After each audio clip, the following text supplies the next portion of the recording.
We back. What's up, everybody? Northside plug. Welcome back to another episode of Northside Plugs here on Q4 Radio. Hope you all are having a fabulous Thursday. Balls Dan. On the pass.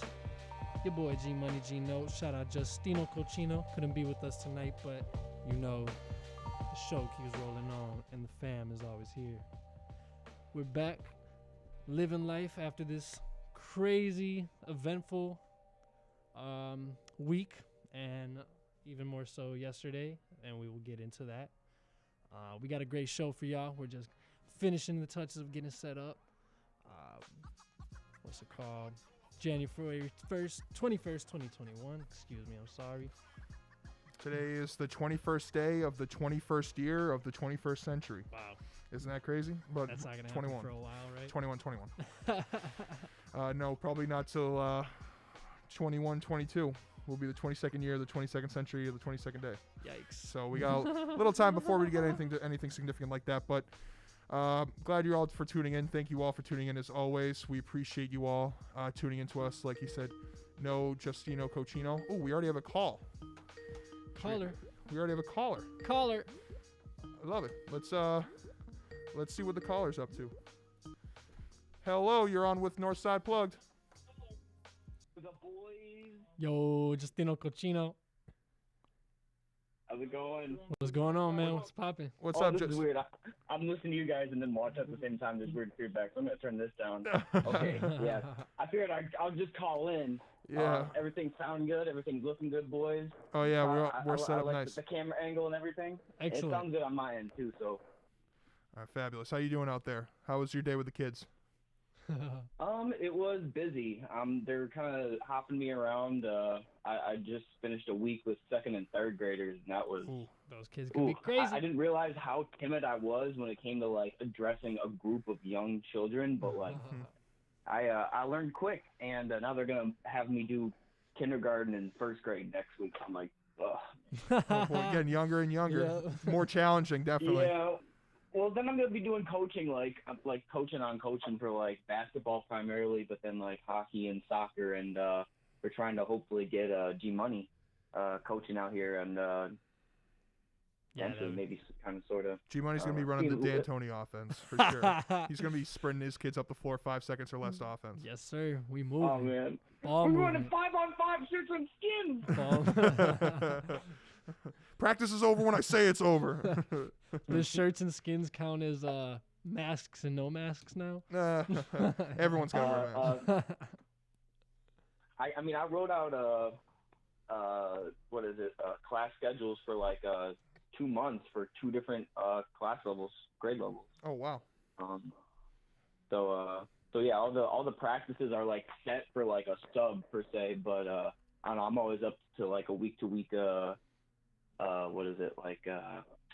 evolution of the practice. Mm-hmm. Sure. Yeah. It's all How about y'all getting been? better. Enough about Justino though. I've been decent. How about y'all? Yeah, we're doing good. Had a pretty decent week. It was a weird start to the week, I think, for sure. But I think once Wednesday came around, it kind of brightened my mood and put a little pep in my step, if you know what I mean. Yeah. For Yeah. Sure. I agree. I think yesterday, and we'll get deeper into it and everything, but after yesterday, it just feels like a veil of energy that was passed through, and it's just different energy right now. It feels good. It feels there's Less cringy to be an American. Feels like personally. Very true. Oh, no doubt. It's a new era for sure. I feel like I could raise a flag out in front of my house right now, whereas like maybe a week ago would not be the case. Yeah, no doubt. Yeah, it's definitely easier and prouder to be an American on a day like today besides the past 4 years. So I definitely agree with you there. Although it's crazy, I live with some people who don't really care about it one way or another. I asked them the same question. I was like, does it feel less cringy to be an American? And my sister's girlfriend was like, not really. It doesn't affect me one way or another. I'm like, oh, damn, man. I mean, well, no, it's interesting to consider Yeah. the viewpoints of people who might not, I don't know, who might not feel good about it either way still, Yeah. No, I Mm. agree. Yeah, absolutely. I wanna like say quickly like I'm proud of the growth that I feel like we've had on the show, and I think the people that whether they watch or just the people that are involved with us, I feel like because when we started and Dan continually say and I say and Justino say like we're not politicians, we don't get into the politics a lot, it's like it's not our forte, our cup of tea, whatever, but I think we really like stepped our game up during all of this, Mhm. man, and I think Absolutely. Right. like personally, I feel like, and I think you guys can agree probably. We've learned through this process. We've learned a lot more of the whole political game and understanding, like you said, Justin, like our place within it, and sure, it may not be our full interest, but at the same time, it's like okay, we're starting to see and understand like this part and this part and all of it, like it does affect us, and being more conscious and aware as much as you can be, I think just better overall helps everybody. And like our new president Yeah. said, it's all about unifying everything and everyone. Mhm. Absolutely, I agree with that. I think the past year has kind of forced our hand to talk more about it. Mm-hmm. But I think, like you said, we've all grown and kind of learned more because, because we've all been saying that like we're not. I've never really gotten into politics before this year, and like this Mhm. year's kind of forced my hand upon us that we kind of have to start talking about it because Right. it's at the top of the news. It's like everything that we need to be talking about. But thankfully, hopefully, with the Biden-Harris administration coming in, that there'll be less of a need for us to talk about it or a necessity for us to talk about these issues because hopefully, I don't think it's not going to be hunky-dory, picture perfect for the next 4 years, but I think we're going to start seeing things kind of go in a more It'll normal be direction. transparent. Yeah, more Yeah. transparent. Way more transparent. Yeah, absolutely. That's a good way to put it. Transparent. And the people, and I think this is like for on whatever political end you are, people I think want that transparency, and it's like you have that other realm that's living in the fantasy world still and not accepting reality, and that's going to be the challenge. It's going to be like how are we going to be able to get everybody, sure everybody's going to have different views and different values and perspectives and whatnot, but how do we get everybody on the same page of like, okay, this is what it is, how can we move forward and how can we find common ground, and it's like our new president, and I think everybody, no matter what you're doing, like I think the new precedent is that we have to set the tone for no more of the hate, no more of the BS. It's just like there's no more, Yeah. there's no room for that. We're exhausted, and I think we're all gonna slowly, and I think we're feeling now just the kind of the sense of PTSD of like holy crap, like we had 4 whole years of this, man. We have 4 years Yeah. of just of fantasy land, man, and just now today or earlier this morning, they're coming. I'm sorry for rambling, but they're coming out saying that the Biden administration is basically has no plan from the Trump administration in terms of the vaccine distribution. So that's just another talk. Well, they came together with their own. Like they came with a Exactly. detailed. I think it's like a 180-page plan that they just got like for public usage or for public viewing. Sure. Right. Coming straight out of the gate, like Yeah. like setting things into motion that are gonna, I don't know, help the nation not only cooperate with other nations but push the entire movement further because a lot of this stuff can't be done without the cooperation of the United States. Yeah. And the fact that not only Americans can start to expect consistent doses of this transparency that I'm talking about, but the rest of the world can as well. Yeah. And we can begin to not only negotiate, but just coerce and, I don't know, kind of heal from this like tumultuous relationship that the United States has developed with the rest of the world over the past couple of years, at least at the top end. Sure, no doubt. Yeah, I think that was well put. I think that I think just Biden in general, like the past, like you can tell he's had his transition team, and he wasn't allowed in the White House any time between the election day and yesterday, because there was no transition of power because Trump was being a sore loser and saying that the election was a fraud and all these things. So there was no easy transition. So I'm just glad. I was just very happy to see Biden like take his own initiative and not worry about the transition by speaking to the previous president, like what was happening. And like usually that's how it's done, but Biden's like, you know what, I'm already familiar with what's going on, like I already know how exactly how things go down, so like, and we have to address these issues ASAP, so like I'm gonna start working on this now, so when I get in there on the 20th I can get stuff done. And yesterday he I was gonna talk about this later, but he signed 17 executive orders yesterday to kind of, some of it was being to aggressive with it. Yeah, he's being aggressive. Some of it was to take away from what Trump did. Some of it was just COVID related, just being like, all right, we're going to have a federal ruling on masks. Like that has to be a thing. I'm going to work to make sure the distribution of the vaccine goes better.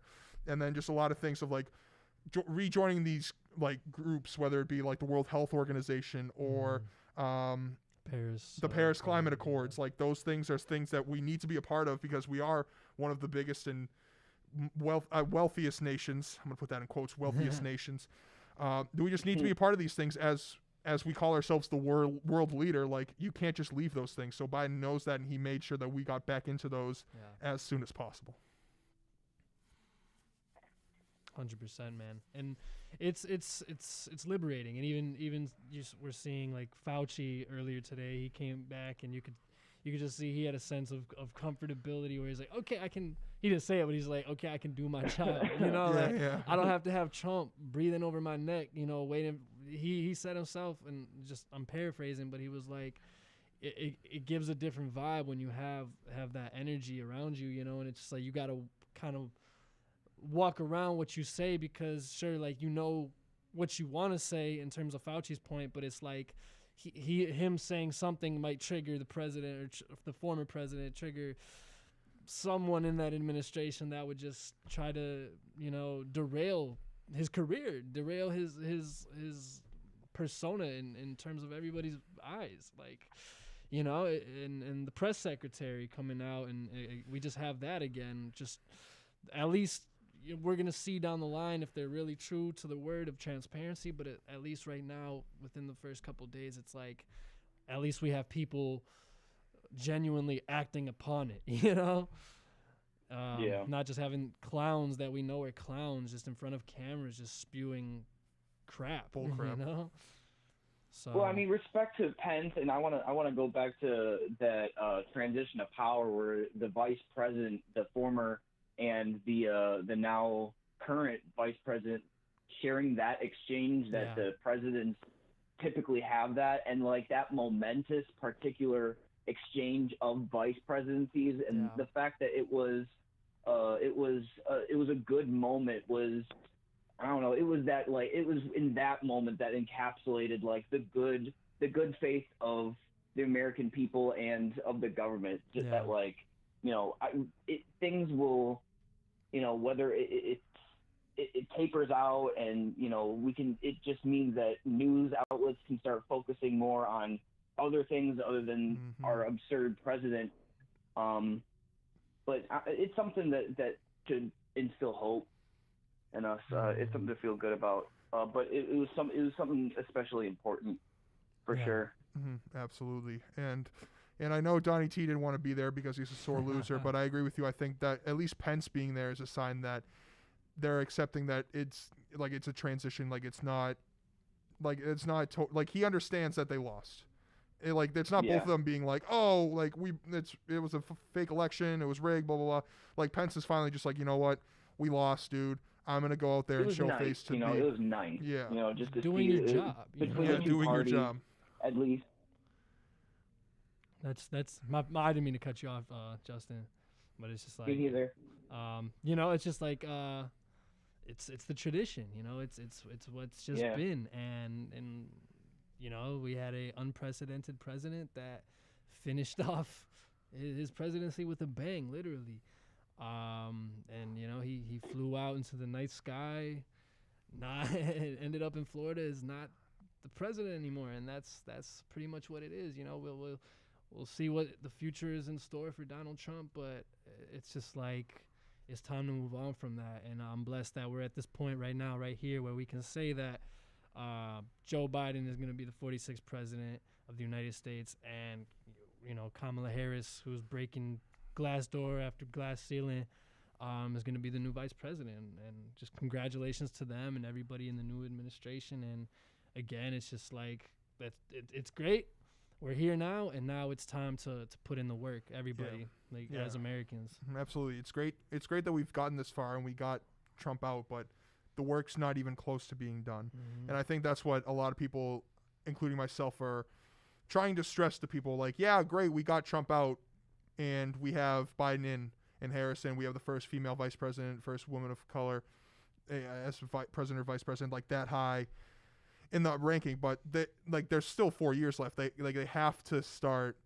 They have to basically make the changes that they were said throughout their campaign. Mm-hmm. Kind of take action to the things that Trump was doing wrong. And I know they started yesterday, like we said, with the 17 different executive orders, but yeah, we just want to see results. Mm-hmm. and show us a good reason why we elected them, why they were the chosen people for the Democratic Party to be the Democratic nominee for the president. Like, you show us why you wanted to be in this position of power. Yeah. Show us why you care for the American people. Show us why you don't care about political affiliation, sexual orientation, color of your skin, religion. Like, just show us that it doesn't matter who that is, that everyone can be an American and everyone can have the opportunities. And I think that's one of the biggest things that's going to be stressed during these next 4 years. What's cool to see is looking through a little bit more of the details of his executive orders.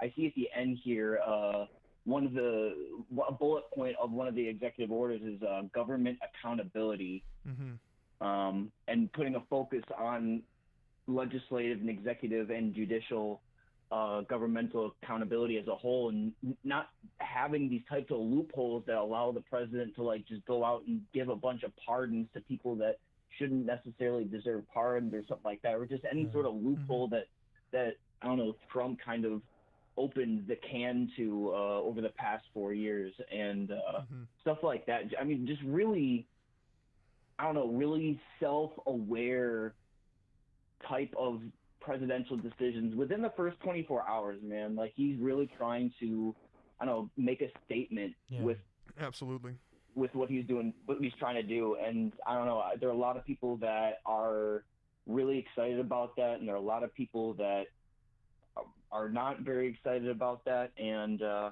don't know, only time will tell. It's kind of like it's not really a heartening statement to say, but I don't know, I really, it's a nice thing from my perspective. No doubt, man. And change is never easy at the end of the day, whether it's good, whether it's bad.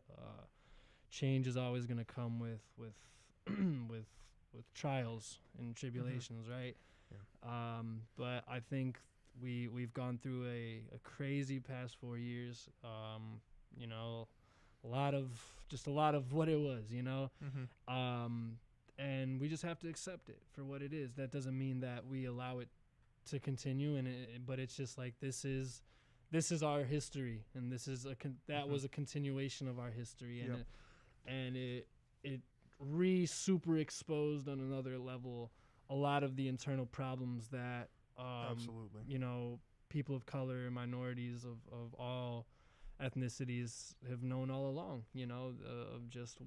of what it is in this country, and the deep hatred. And it's not everyone, obviously, but January 6th fully exposed the deep hatred that lies in this country. And now we have these people in office that we hope will work, and it's looking like we'll work with the American people. And it's just up to us as the American people to, as we continually say on this show, not even always talking about politics, but it's just like, go out and just do your thing, be your best self, find your way to help impact the community.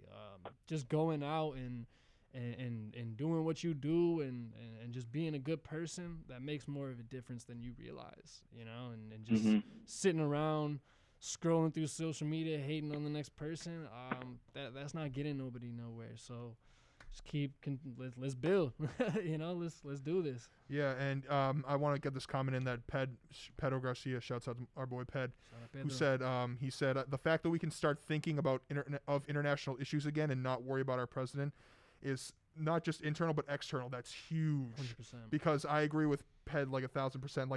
Like Trump went and wanted to talk to North Korea. Like, who wants to negotiate with those people? Yeah. Like seriously. Like, this man was crazy enough to be like, well, hold on, let's hear them out.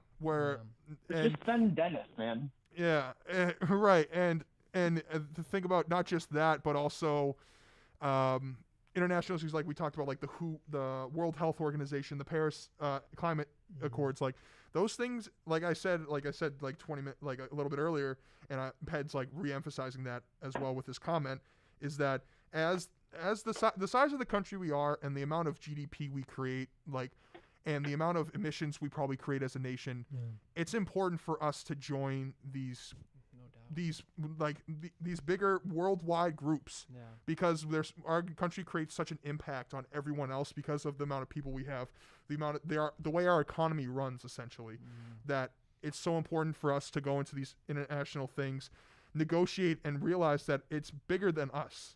And I think that's what the narcissistic Trumpies and like his whole people were just like, no, we're gonna do what we want to do. We don't need to talk to all these other people outside of our country to deal with our own problems, okay? We have to deal with what we have to deal with. You guys can go over there and do your own problems. I don't want to discuss with you. And that's just the worst way to think about it. That's just this classic narcissism that we saw throughout the past 4 years of the Trump administration. Yeah. So to see us be able to kind of realize, just to see Biden immediately say and immediately put into action that we're rejoining these groups because it's very important for the safety of not just our country but of the world.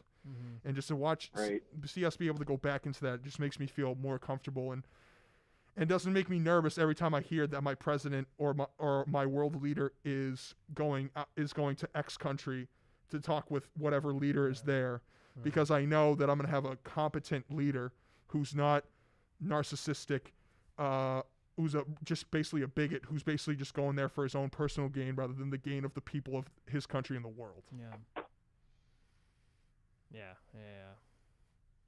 I do gotta say though that I really feel like Kamala Harris needs to go and unincarcerate those that she got incarcerated for marijuana charges. Yeah, no doubt. I mean, that's going to be hanging on her shoulders until that's addressed. I mean, if we're being aggressive with it, the sooner or later, sooner rather than later, Kamala. Yeah.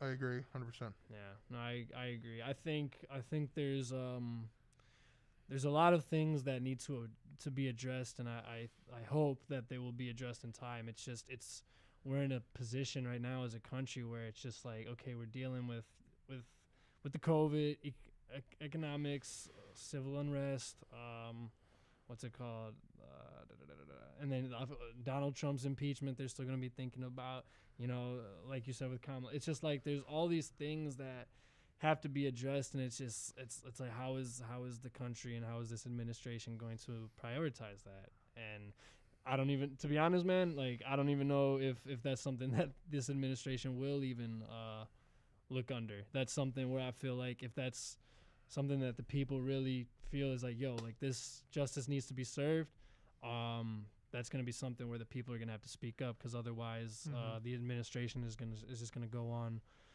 with what they're going on with right now.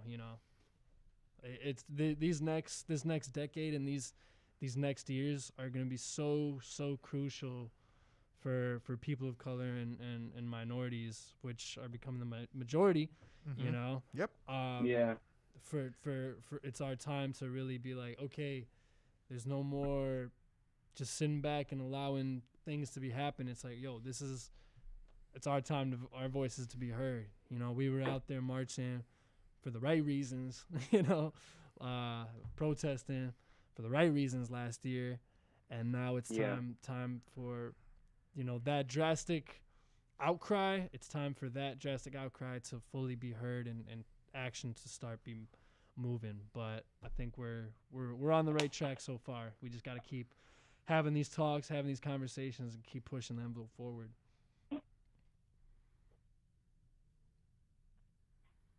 100%. definitely. Do we have any final comments on the politics? I do. I didn't mean. I'm sorry. No, go ahead. Amanda Gorman. Oh yes, great. I'm so glad you brought that up. Yeah, Amanda Gorman. Wow. I brought it up, but what do you guys think of her performance? We stand a queen. I just think that, and she went right after Biden, and I thought Joe Biden gave a great speech. I thought his was very unifying, and it was very like, okay, I know the last 4 years happened, but we're going to move forward from that, and we're going to be better than our country's better than what we saw, is essentially what he was saying. It's like, we're better than that, and we're going to improve, and we're going to get this pandemic straightened out, and we're going to work on it together. There were so many we's and togetherness, and we gonna do this. We're gonna accomplish this. We're gonna get this pandemic under control. No I's, no us, or no I's. No like I'm gonna do this. I feel like I'm gonna do this. I feel I'm in the right position. It's all he was all we and us, realizing that about the unity of the people. But and then Amanda following that up, which I don't remember there ever being a poem said at the inauguration. Now I haven't really watched any of them closely as I did yesterday's. But her poem was 5.5 moving minutes. Yeah, Absolutely. Yeah.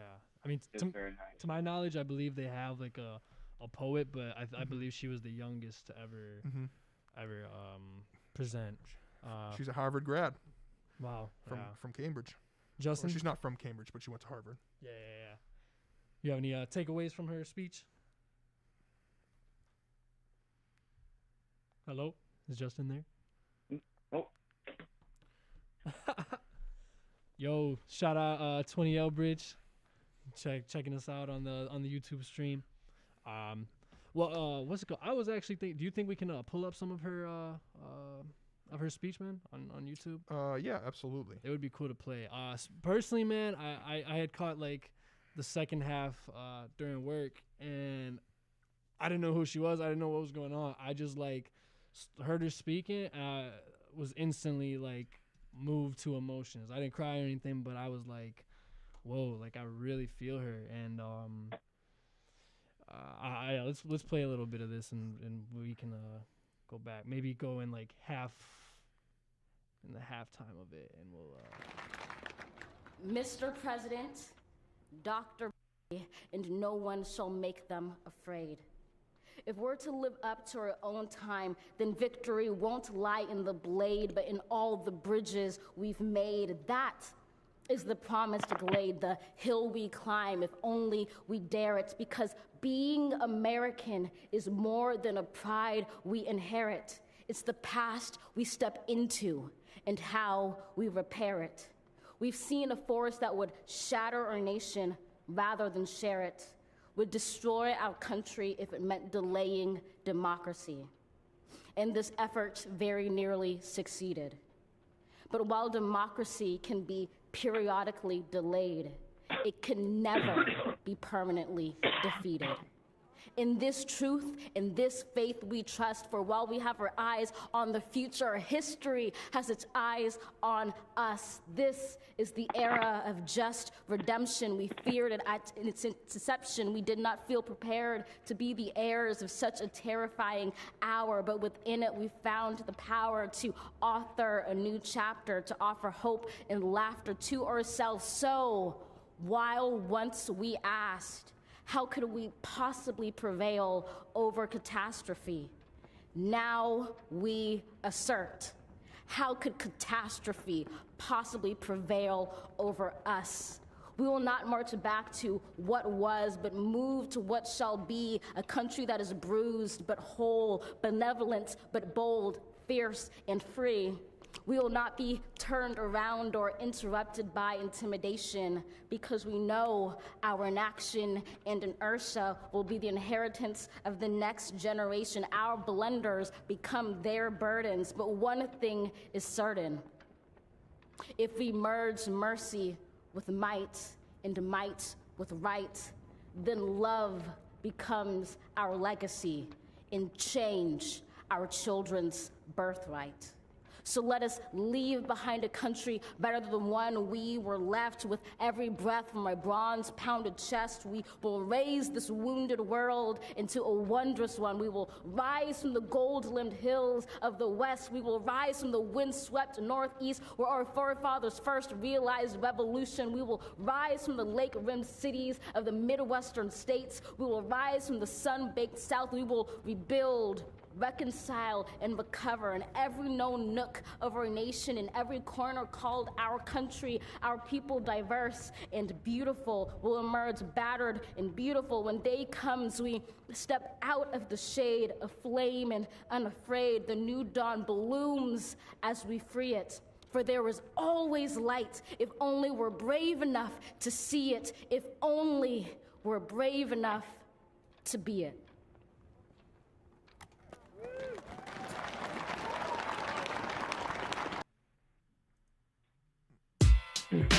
Oh.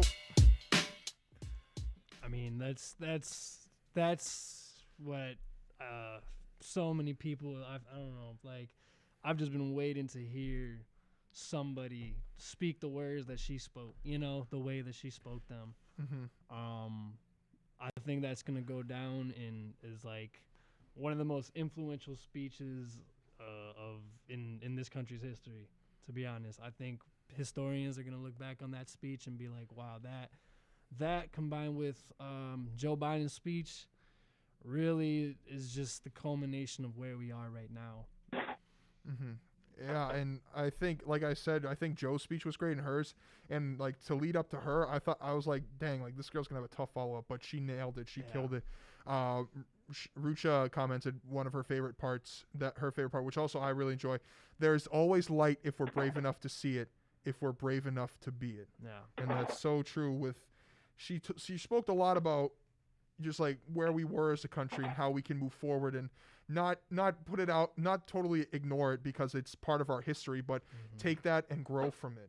And I totally agree with her. There were 3 R's. She said rebuild, reform, and I forget the other R. She might have said reconcile. I can't remember, but those 3 R's kind of really caught my attention when she said it yesterday, and they caught me again today when she, like 5 seconds ago when she just said it. Because it, like, you know, the alliteration, that's what poets love. They love that alliteration, but it also just makes you think about what we need to do as a country. We do need to reconcile. We do need to reform, and we do need to repent. Or whatever R she said, I can't remember. But I agree with whatever those words she used because she's just very factual, and she spit it the truth.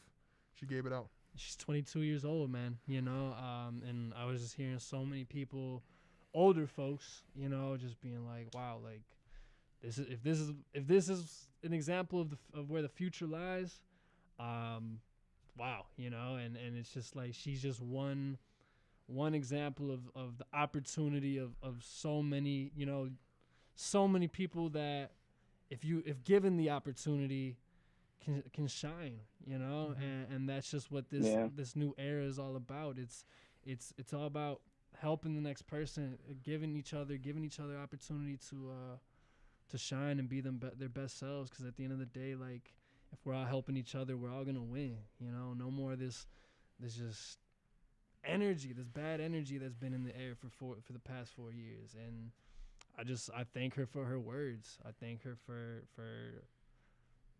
just the energy that she was able to push out, because that's what the world needs. We need more people to speak out, speak the truth, and just move people. And from an artist perspective, it's like the art, the art. You can't like in schools they're cutting the funds for the art, but that's just the proof that it's like you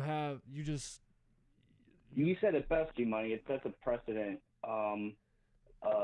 The speech, hers and Joe Biden, that's reminiscent of a presidency or a man that stood right next to an Obama presidency for 8 years straight. And I don't know, hearing those words, it felt like, I don't know, the momentous time to be in. You know, and I remember when Obama got elected, how momentous that felt. And during that time, I remember the moment that I found out that gay marriage was legalized during that time. And it just feels like this time where, like, the growth is possible And it's nice to have that type of reminiscence of that presidency. I don't know. I feel like that is something that we were missing for the past 4 years. Yeah.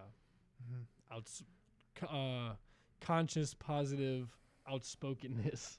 Yeah. The conscious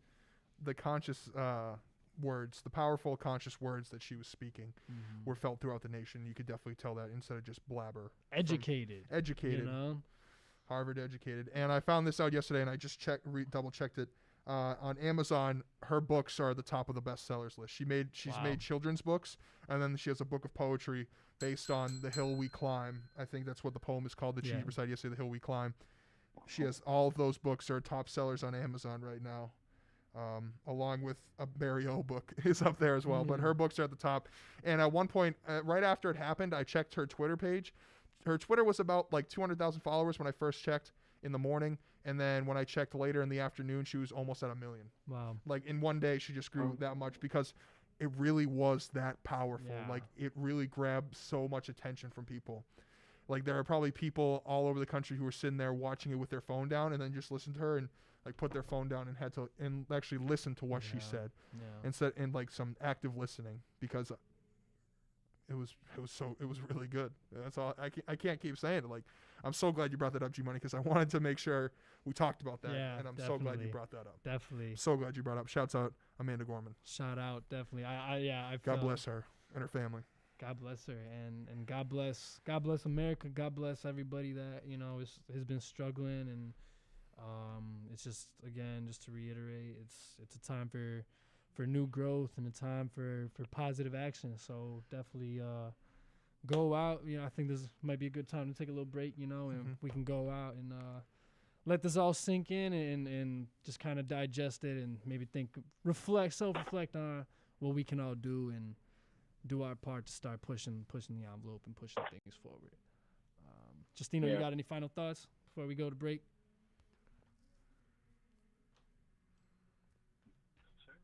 I'll take that as a NATO. No final thoughts, Justino, before we go to break? You still there? I'm still here. All right, word. Any final thoughts before we take a quick break and we transition from the politics? No, sir. I'll be here when you guys get back from your breaky break. Perfect. All right. Well, we thank you all for tuning in as always. Shouts out to Justino for calling in. We're going to take a quick short break.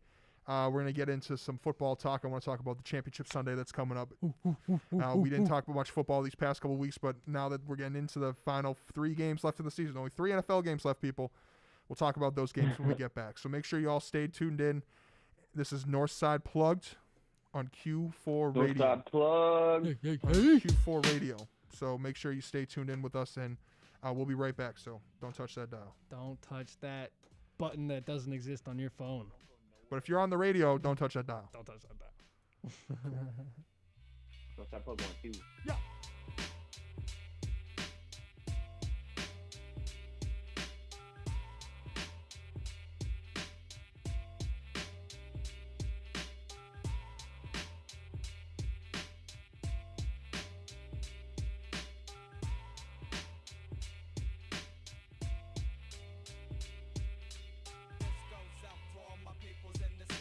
Making ends meet, getting by. Thinking about the hustle. Everybody struggles for the answer.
We back on Northside Plug. Thanks for sticking with us on this Northside Plug. beautiful Thursday. Justino Cochino is in the cut. I'm still here. Back in this mode. Fantastic. We're glad you're still there.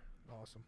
Yeah. So before we get into the sports and the sports ball, just make sure we just appreciate you all for tuning in on YouTube, or if you're on the airwaves, we appreciate you all as always. Make sure you follow us on your favorite social medias.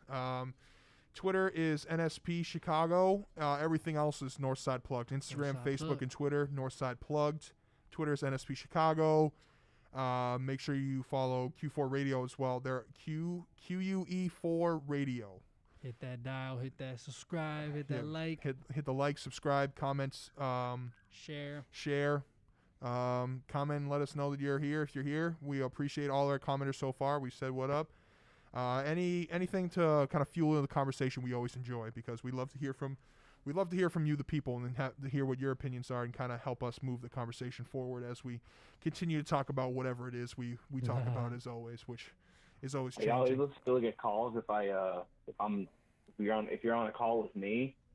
I don't think so, but we've had enough people commenting on YouTube where we should be good for today, because most of our people come through YouTube anyway. So, True. so we should be fine if you stay on the line. People anyway. can text too, if anything. So Oh, if you can't call, true. you can text. So you can text that number 312-985-7834 if you're on your way and you're not watching the YouTube stream, and can comment through there. Yes, of course. Yeah. So if you can't call or chat with us, if you can't, you can't call because we're on the phone with Justino Cochino. But if you want to text that caller line, 312-985-7834, if you can't get onto YouTube, feel free to send us a text that way, and we'll make sure to get your comments heard. And let us, if you do take that route, let us know who you are, because we only get the number. So if somebody just texted us yo, so shout out to you, yo back to you. Yo back. Thanks for checking us out, listening to us. Hope you're enjoying the show. Just let us know who you are. Let us know who you are so we can give you the proper shout out. Exactly. Yay. Yeah, so we appreciate you all for tuning in as always, and all that jazz. Excellent. Yeah, So, Boss Dan, I'll lead you into it. go ahead, lead me Are in. you ready for some football? A championship Sunday party!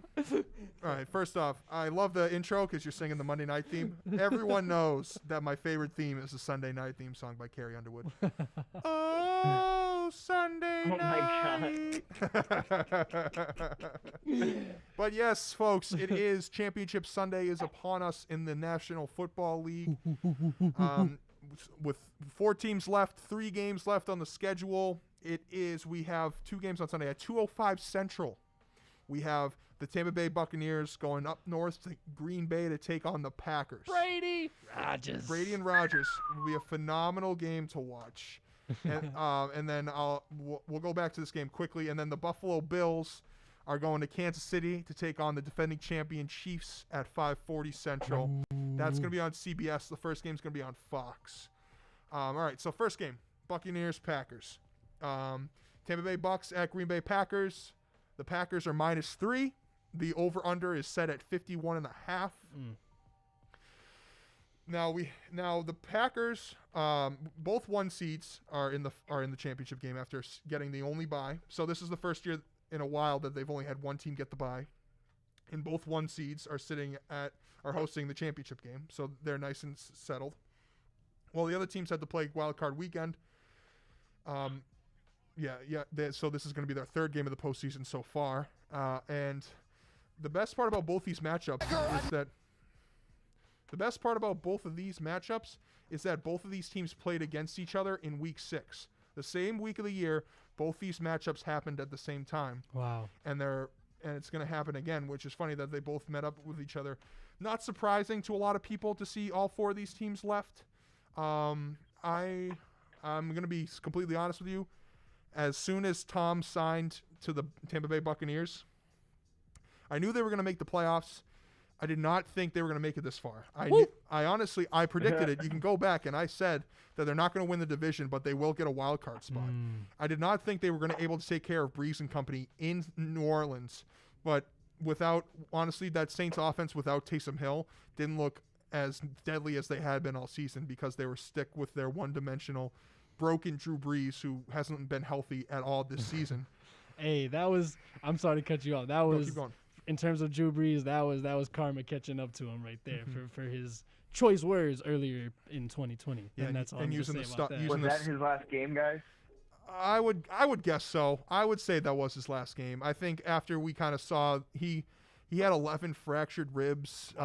He had a foot injury as well, and it seems like time's catching up with him faster than it is on other guys. And he already has a contract to work for NBC as part of the NBC sport, the broadcasting.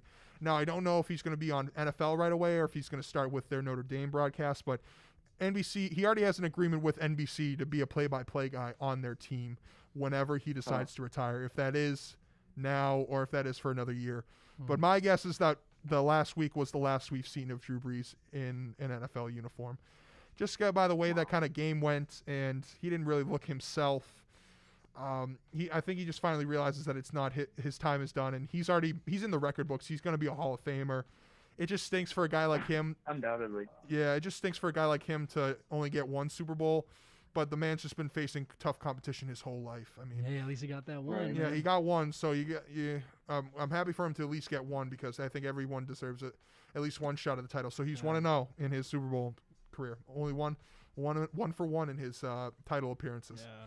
And I feel like becoming a Super Bowl champion, man, I think that's like super tough, dude. Mhm. You know, like I think it's one of the I don't want to say it's the hardest, but one of the hardest sports I think to like be consistent as a winner. And that's why when you have a player like Tom Brady or even, Aaron Rodgers, he hasn't won as many championships, but it's just his consistency. Even Drew Brees, it's just like you have these great players, but only a true handful can really dominate. Yeah, it's a sport that requires total 100% focus and really can't be driven by skill. You see like certain prodigies, other than like what's the guy's name? David Henry, who's just like a man amongst boys on the field. Mm-hmm. Yeah, Derrick Henry is just a beast. These darn AirPods. But I agree with you just in the way that it's the hardest because I think that it's such a team sport because there's we always say the quarterback is like the most important, and the quarterback usually is because they run the offense, but there's 11 guys out on that field and the quarterback's only on the field for half the time, so they have to have at least somewhat of a decent defense if they want to actually make some noise in the playoffs. Yeah. So it's such a non whereas basketball, you could be like we had LeBron James take a bunch of scrubs to the finals with that Cavs team back in 07 and 08. You know what I mean? Yeah. But like with the way football works is that it requires a team effort, and there's only so much that the individual can do themselves without relying on their teammates to kind of back them up and provide that extra side, whether it be on offense or defense or even special I would say teams. Football and hockey. It's like soccer. You see these soccer prodigies. You see baseball prodigies. You see these golf prodigies, but like these really hard-hitting sports, these team-based hard-hitting sports that cause so much physical harm to the body, like in order to not only compete but succeed, which only goes to show how incredible of a football player Tom Brady is, and the fact that he's doing what he's doing is incredible. And Aaron Rodgers too, man. Like, holy God. Yeah. It's pretty crazy to see going the two arguably like best candidates to go up against the budding new face of the NFL. It's an extremely exciting scenario. And like we will see what the Bills end up doing, but I would say like the more tense of the matchups is going to be between the Bucs and the Packers. Yeah, and that raises a question in terms of the Chiefs. Is Patrick Mahomes going to be 100% for this game? Yeah, so this is like the top news in the NFL, absolutely, because Patrick Mahomes is the new face of the NFL. We all know this. Like, You can't deny it anymore. The man is going to be the face of the NFL. He signed the biggest contract in American sports history, the whatever many years for $500+ million. Like, the man's the face of the NFL for the next few years. And I've never seen so much concern about the concussion protocol than I have this week, because my man, did you see the hit on Patrick Mahomes? Kind of. He got brought down by his neck, and it was awkward, and my guy immediately stood up and started wobbling. And everyone, and at that moment, I just let out an "oh crap." That's not good. No. Because it's a one thing for a concussion to, like, everyone to stay on the ground and, like, not move. That's what most people do. Patrick, like, the way that the NFL is, like, so worried about concussions, he was like, I need to get back up right now, or else I'm not going to play the rest of this game. So he immediately got up, and you could tell in his face that he didn't know where he was. Like, the man had no idea what time, what day it was, anywhere on this planet. He had no idea. So, but today he took according to sources, he took most of the first team practice reps. And if everything goes right with the concussion protocol, which it seemingly has over the week, he should be in line to start on Sunday. Without any setbacks appearing up tomorrow or Saturday, Patrick Mahomes should be the starter when the Bills come to Arrowhead on Sunday afternoon. So for the good of the league and for the good of the Chiefs and for all the fans out there who just want to watch a good game, I'm praying for Patrick Mahomes' health, and I hope that he can be out there on Sunday, because honestly, Bills Chiefs is what I think everyone's been waiting for all year, especially after that Week 6 matchup where the Chiefs came out victorious. But both these teams have changed so much since then. The Bills' offense is a wagon right now. As Murph said, one of my favorite sayings, no one circles the wagons like the Buffalo Bills. Shouts out Chris Berman, the legend, one of the greatest of all time. Because no one does circle the wagons like the Buffalo Bills. It's very true. And no, Murph, Stidham is not the face of the NFL. The man hasn't started a game, so I'm sorry, Murph, you got to give up on the Stidham train. I know you've been riding it for a while, but Jarrett Stidham is not the answer for the Patriots at quarterback.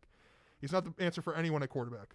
I'm sorry. I'm just going to get that out there before you keep commenting all this Stidham stuff on our comments, but I appreciate the comments, my guy.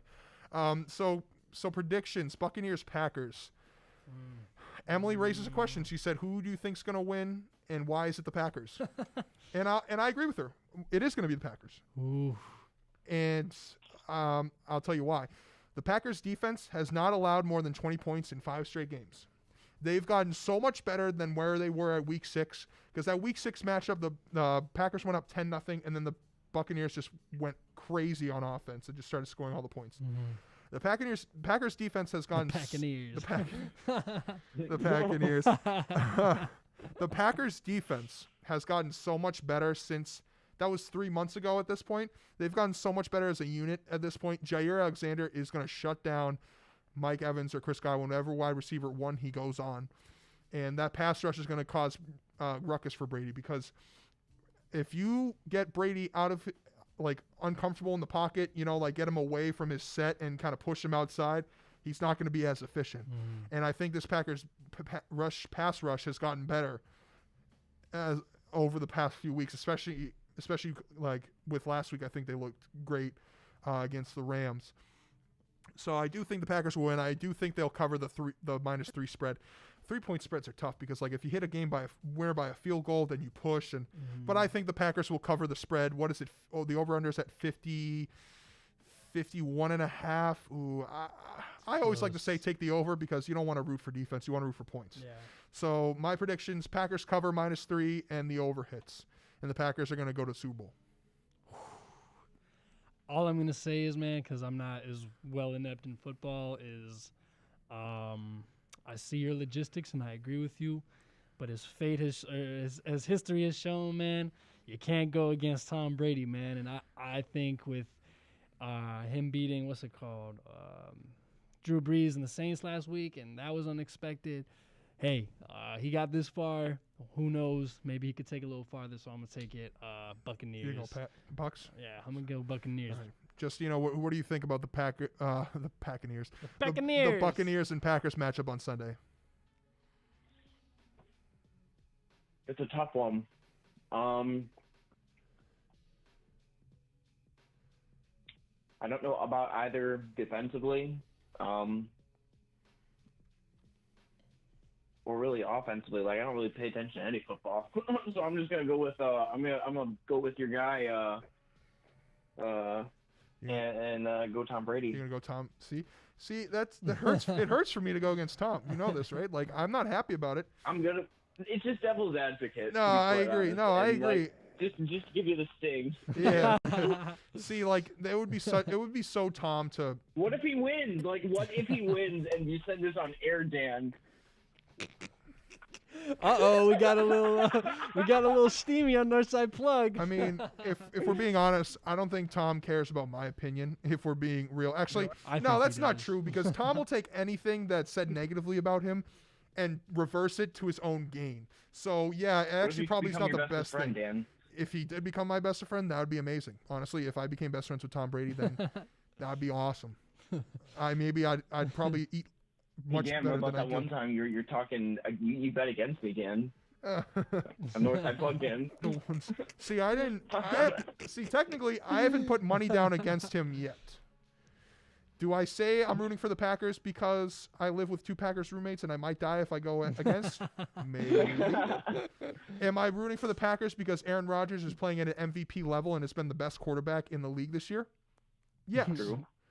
Do I pick the Packers because I think him and Devontae Adams are the best connection I've seen in almost 5 or 6 years? Mm-hmm.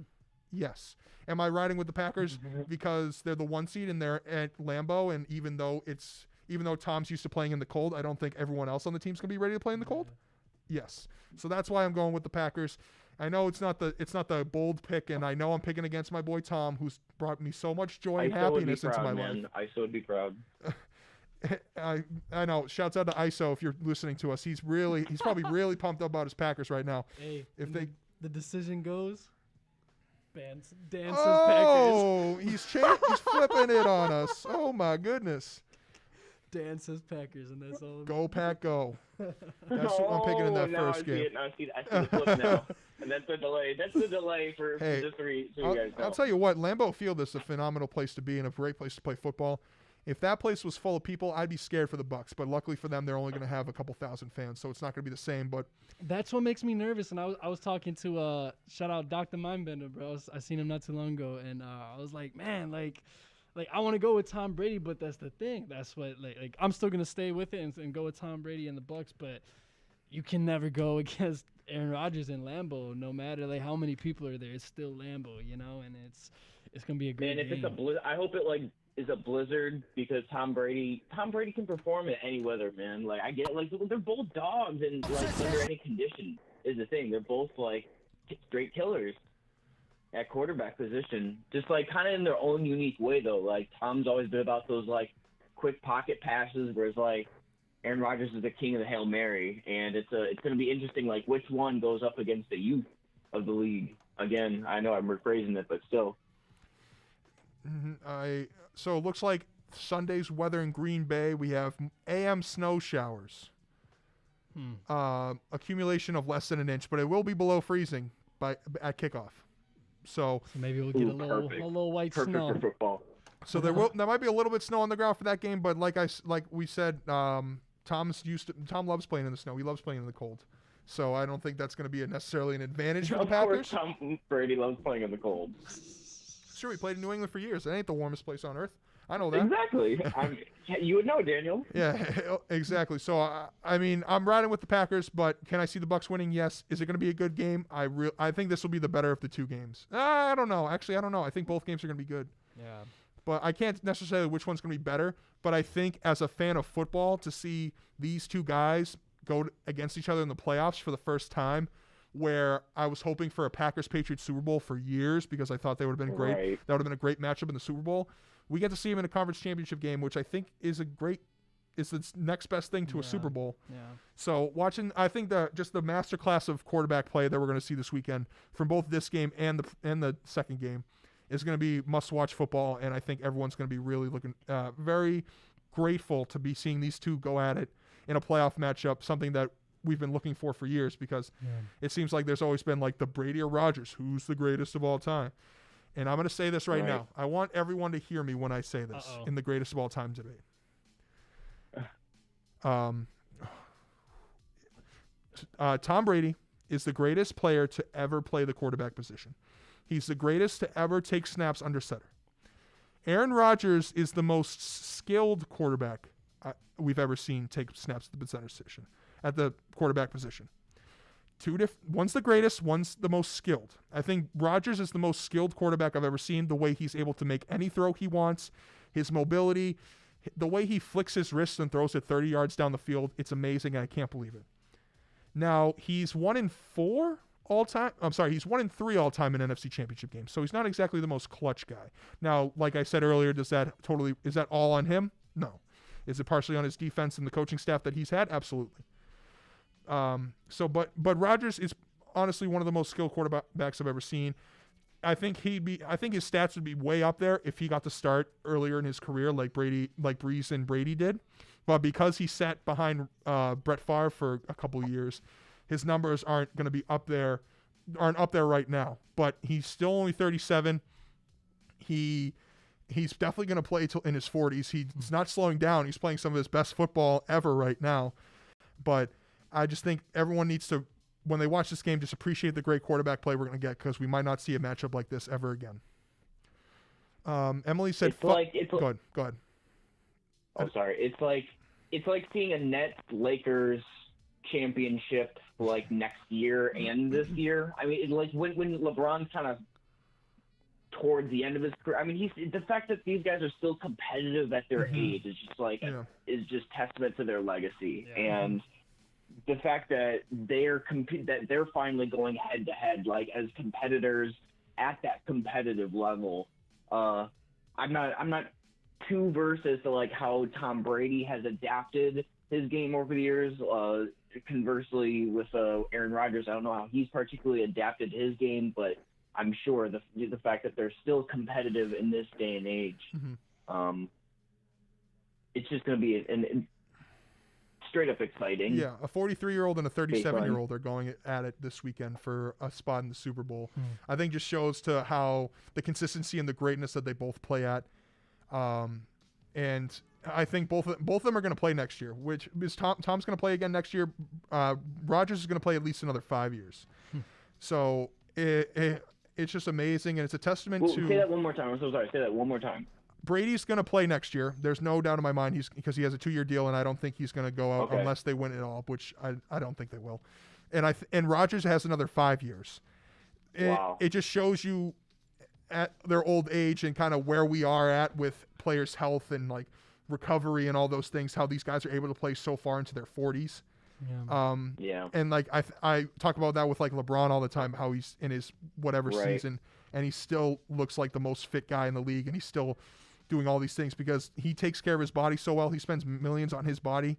I didn't think it just shows that it's tough to compare them to the guys like your Johnny Unitas's, your John Elway's, your Joe Montana's, because like those guys were smoking cigs at halftime. Like the game's just the way the athletes treat their bodies is just so much different the way they used to.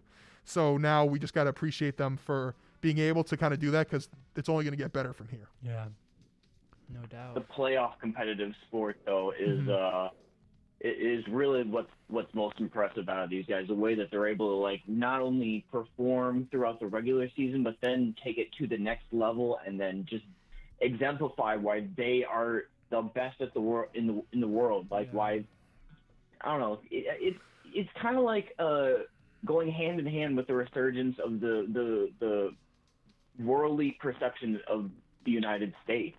You know what I mean? Like our best talents of our whole generation going head to head in championship bouts.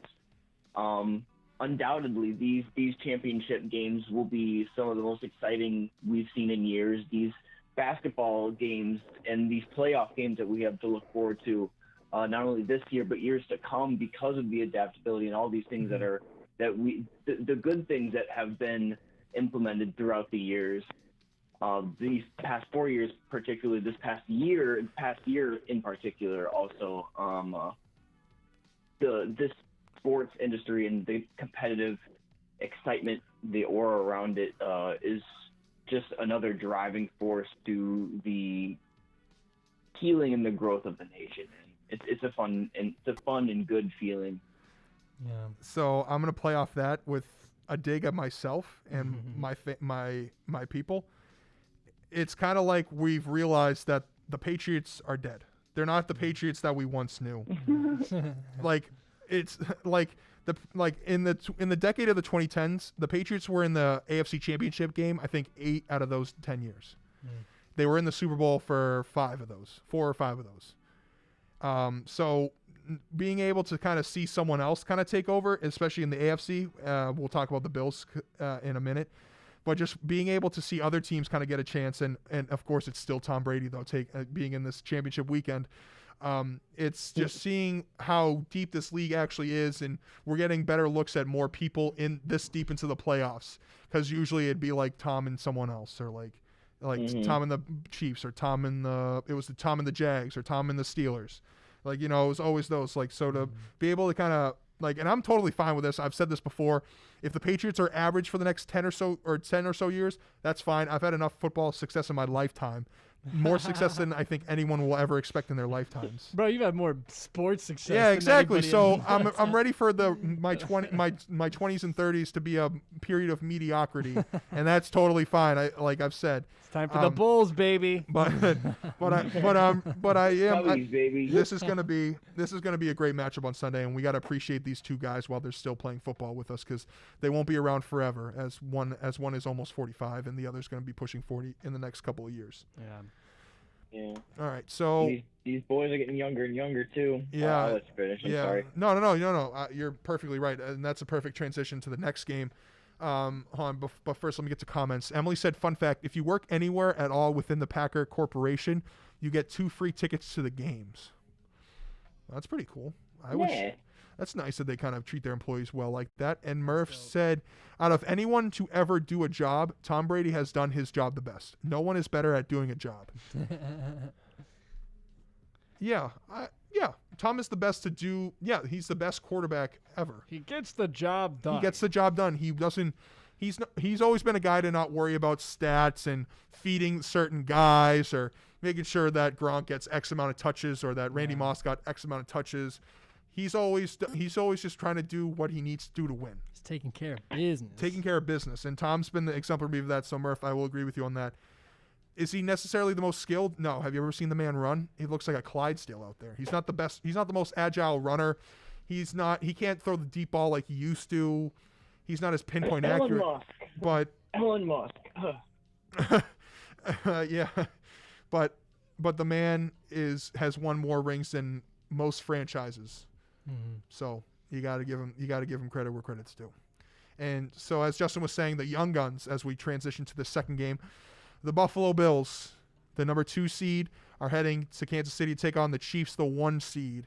Now it's funny because the combined age of our previous 2 quarterbacks was 80, and I'm pretty sure the combined age of our next 2 guys, Patrick Mahomes is I think 20. Is it less than Brady's? No, I think they're combined 46, I believe. Patrick Mahomes is 25. Yeah. And Josh Allen's 24. So combined, they're 49 years old. 49. Patrick Mahomes is younger than... Darn close, man. Yeah, 49 but compared to Tom's 40. You see that, man. It's like the generation, like in the divisions almost. Yeah. Yeah, exactly. So the line on this game is also -3. The over-under's at 54. Patrick Mahomes, like I said, has been practicing. He's still listed as questionable, but barring any setbacks tomorrow or Saturday, he's going to play on Sunday. The man wouldn't miss the game unless he is physically not able to, or just like the league protocols don't allow him to. But I know that he's doing everything in his power to make sure he's able to play on Sunday, because they are the defending champs. No one's repeated as Super Bowl champs since the 2003-2004 Patriots. It's been almost 2 decades since someone has repeated as a Super Bowl champion. And I think everyone going into this year, I said it, I think back in September, that I didn't see anyone else beating the Chiefs. Mm-hmm. I just think that offense is so powerful that it was really hard for me to pick anyone else to go against them in a game, in a winner take all game that really mattered, because the way that offense can just score points in just rapid pace, it feels like those Suns offenses where they just kind of score at will, because Patrick can throw it to the number one tight end in the league, Travis Kelce, the fastest wide receiver, Tyreek Hill. He's also got Mecole Hardman, who's fast, Sammy Watkins, who can get open. And then he's got Clyde Edwards-Helaire or Derek Williams or all these other guys coming out of the backfield that are just so skilled. And you surround them with a generational talent like Patrick Mahomes, it's so easy to run that offense. And their defense has gotten better than last year. Like last year, they had an okay defense. This year, their defense has improved, gotten better on the pass rush. And that secondary is still causing problems for people with Tyrann Mathieu, one of the great veterans in this game, leading that secondary to greatness. So as much as I love the Buffalo Bills, and I've been rooting for the Bills all season long, because they're gonna, since the Patriots are no longer relevant, the Bills are going to take over as the reigning power in the AFC East, and that's fine. They deserve it. They had their first playoff win of our lifetimes 2 weeks ago. Wow. They haven't won a playoff game since '94. Happy birthday. Wow. So their first playoff game, and you can just tell the way that the people of Buffalo are getting behind them, and they're so excited to see a team this good. I just don't think they're there yet, and they're not. Just going against a team like Kansas City, I don't think they don't have a chance at all. I think they have a better. Do I think they have a better chance than the Bucs do? See, it all depends on Patrick Mahomes if he's playing or not. Is how much I want to root for the Bills, if that makes sense. Because if Patrick Mahomes is fully healthy, I don't see the Chiefs losing this game.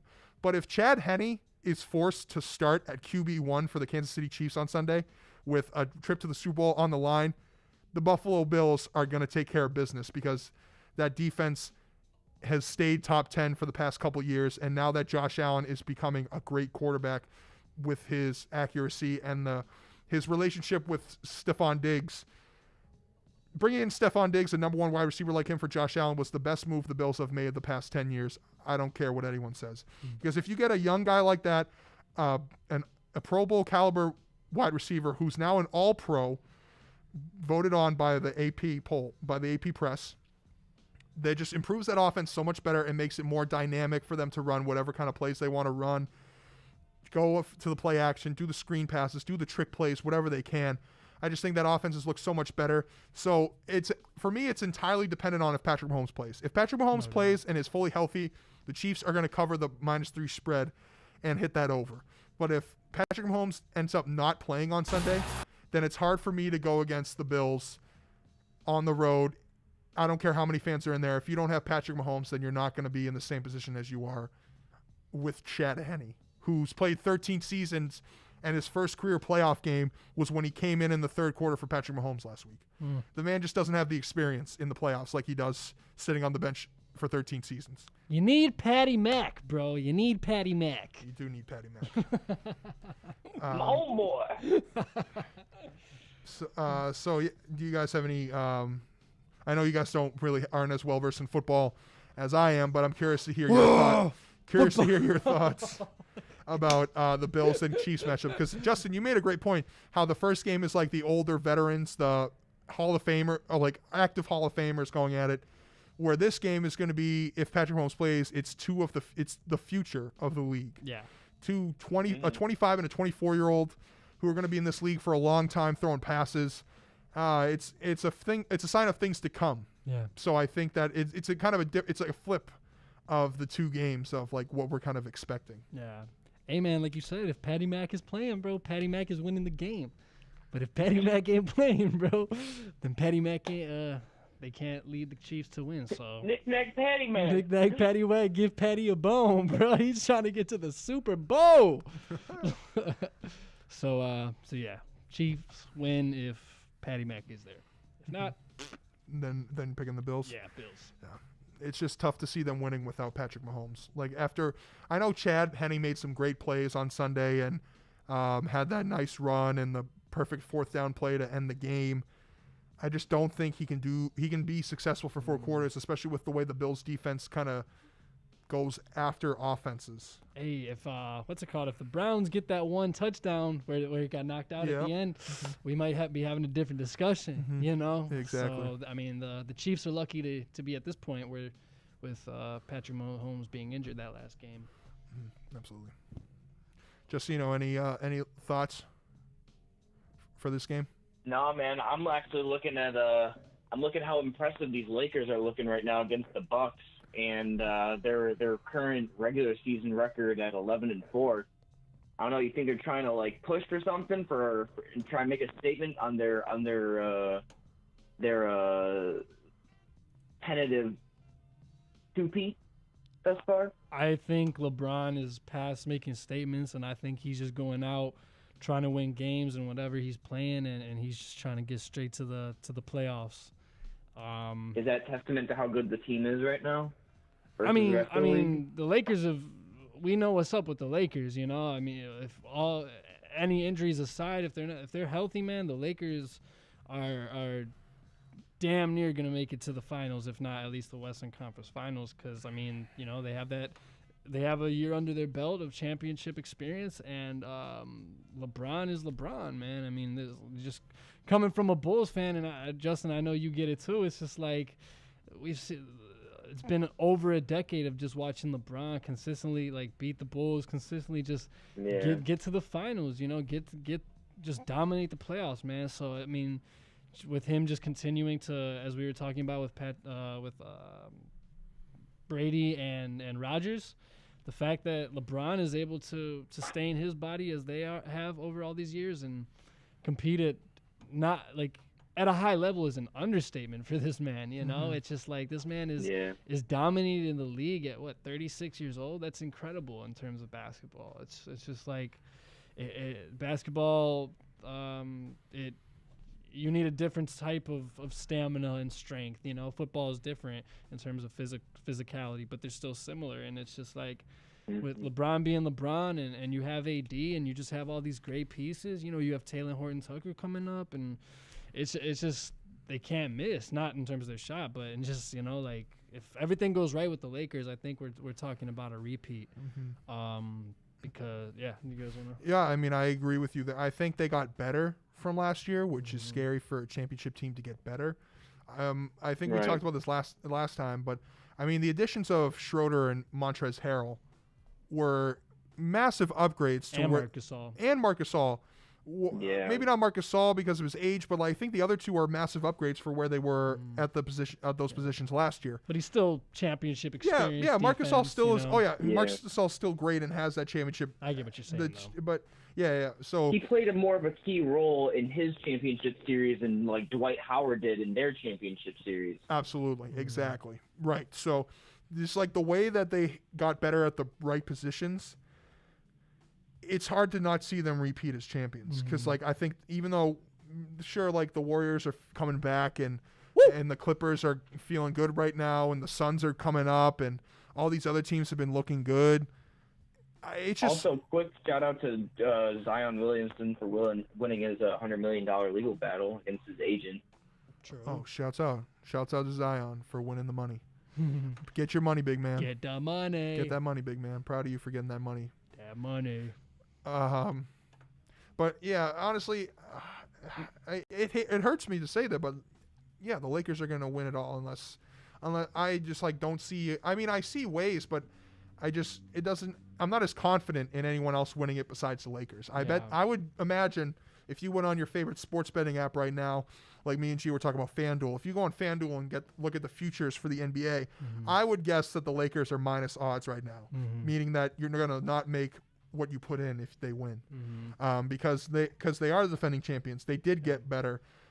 They're handling the Bucks right now, who the Bucks have looked like a weired team this year. I have no idea. But I think they'll figure it out.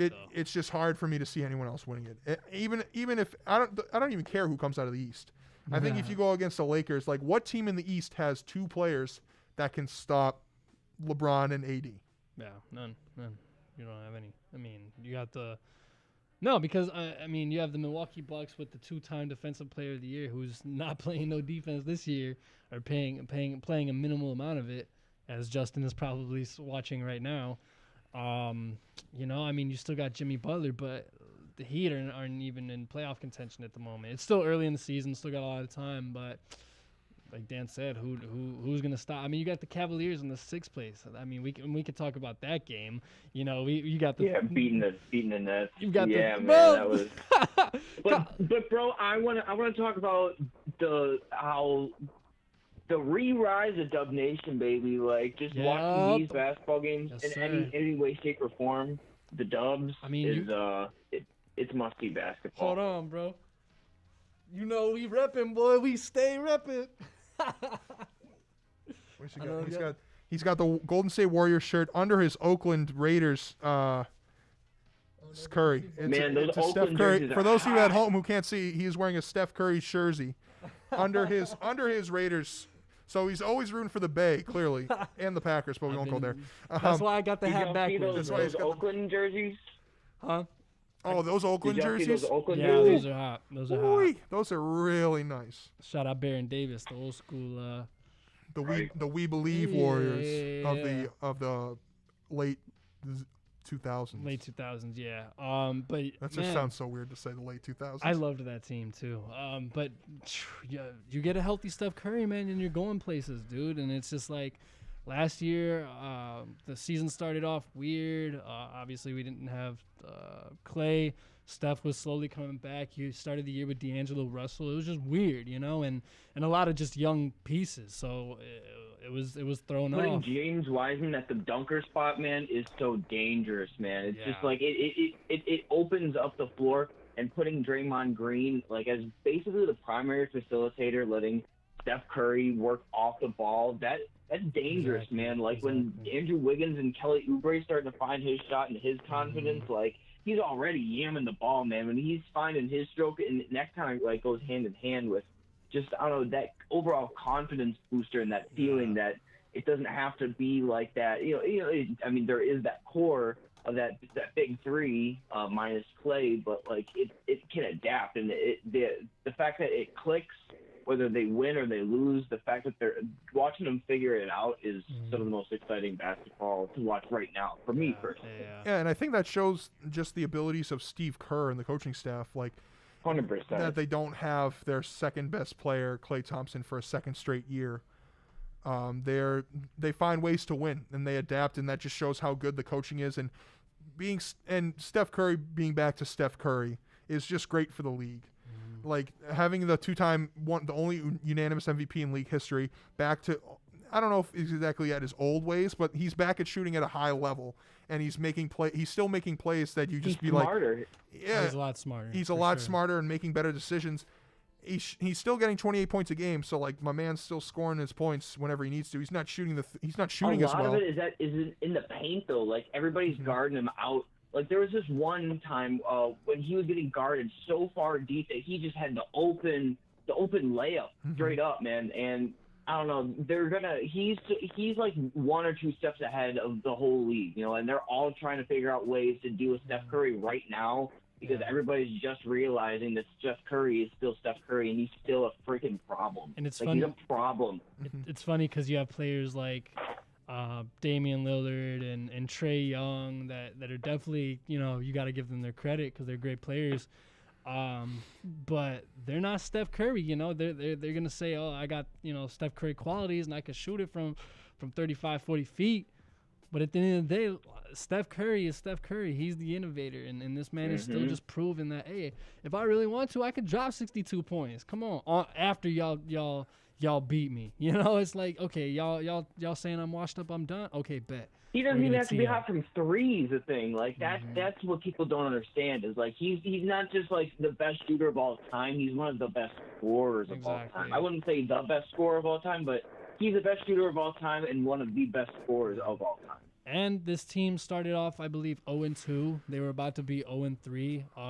Had they not hit that game-winning buzzer beater against the Bulls, that I'm if it was anybody, I mean, I'm glad it was the Warriors, man, because it got them out of their funk. So I was happy about that. But I'm like, damn it, because that was the Bulls' first. That was going to be the Bulls' first win. And that would have been a big win. But it's all right. We're doing all right. But yeah, like the Bulls too, man. Patrick Williams, like he's 19, and by the time he's able to to drink, to have an illegal or to have an alcoholic beverage. He'll have 2 full seasons underneath his belt with a raw squad. Yeah. You know, and he's literally put like 5 to 10 pounds of muscle on him, and he's gonna be a dog. Yeah. I mean, this is just gonna be this season is gonna be great for the Bulls because it's like you got a fresh Billy Donovan, you got all these like super young players, and it's like obviously we're not gonna win the championship, but it's like, hey, like let's just grow together, let's figure this out as a team, let's maybe finesse our way into the playoffs if we can, you know, which I think is still very doable. They just gotta stay healthy, and they just gotta play as a team, because when they play as a team and they're moving the ball, that's when they're at their best. It's like when they stop the ball and just try to leave it up to Zach to make a play, or Kobe White to make a play, or Lauri Markkanen kind of finesse a few threes. When you got everything going and Otto Porter's hitting that mid-range jumper, Wendell, Thaddeus Young, they're going crazy in the paint, and Patrick Williams, like you said, like if he's just being the consistent player that he's been since the first couple of minutes that he had since preseason. I mean, he's been our most consistent player. You get that formula, and we can finesse our way into the playoffs, no doubt about it. They have the talent. It's just, you know, they come into some games and they just don't have it, but then they have other games where it's just like, boom. You know, it's like you have games against the Thunder where it's like, all right, we're up 20 points, and then you lose it. It's like, what are you doing? You know, like we should not lose this game, especially to the Thunder. We have all the pieces. We have everything, you know, but then it's like they come back and they beat the Dallas Mavericks the way that they did, which shout out on FanDuel made me a little bit of money. You know, shout out the Bulls. You know, I think of when they have that mindset and they're playing like that at a high level, and against the Houston Rockets, they're on the right direction, on the right path. Ow. Yeah, and just watching Bulls game, like the few Bulls games that I have watched this year, I think you can just see a difference in the energy of the guys bring, and I totally give that to Billy Donovan, just like because with like Boylan last year, like no one you could see moments like on camera where Levine was like oh, he didn't want no business. Yeah, like screw this guy. Like I don't care what he has to say. Like you don't make any sense. You're not saying the right things. Like I don't like that doesn't make any sense what you said. Like F you, dude. I don't care what you say. And then you look at like Billy Donovan's huddles, and everyone's paying attention to what he has to say because he's proven that he can win games in the NBA. He knows the game of basketball like the back of his hand. Yeah. And you can just see that from the limited games I've watched, that they just look like a totally different team. And Zach LaVine's having one of the best seasons out of anyone this year. He's just shooting at such a great level and doing everything for this Bulls team. And like we've said before, like this is such a young team that maybe this year they're not going to make a ton of noise, but give it a couple years and this team will be creating chaos and creating problems for a lot of other teams in this league. Just once they kind of get that next step, and I'm not saying they figured it out, like figured it all out, or they're not anywhere near to figuring it out. I think they're so much closer to figuring it out than they were last year. And I will give plenty of props to Billy Donovan and and his ability to kind of grow the young talent of Kobe White, of Wendell, Lauri, Patrick Williams, and have a guy like Levine to lead them as as more of a veteran to do that. Just to get better right now. Like exactly. And I think that it's going to be a process, and the Bills front office knows that. That's why they brought in a guy like Billy Donovan who has experience kind of molding these younger players. That the success might not be immediate, but it will come soon enough because this team is full of talent. And I like how they understand that, and it's the perfect time for Billy Donovan to come in and really put in some good hours with these guys while they don't have that, like, those expectations, you know what I mean? Like a new guy comes in, it's like, they got all the tabloids and stuff, but they can go to work and then just do work for now until the fans come back. Because I feel like the returning of the fans will be, especially for a franchise like the Bulls, something to like really ignite the franchise into kind of a momentous run into the playoffs. Like I don't have any playoff expectations this season or maybe even next season, and depending on honestly when the fans come back, because I feel like the Bulls in particular are a franchise that are kind of congruent with the fan interaction and 100%. We have one The of the fact that Chicago they're is one getting- of the best fan bases in the whole league. 100%. Always And always at fact the that, top of ticket sales.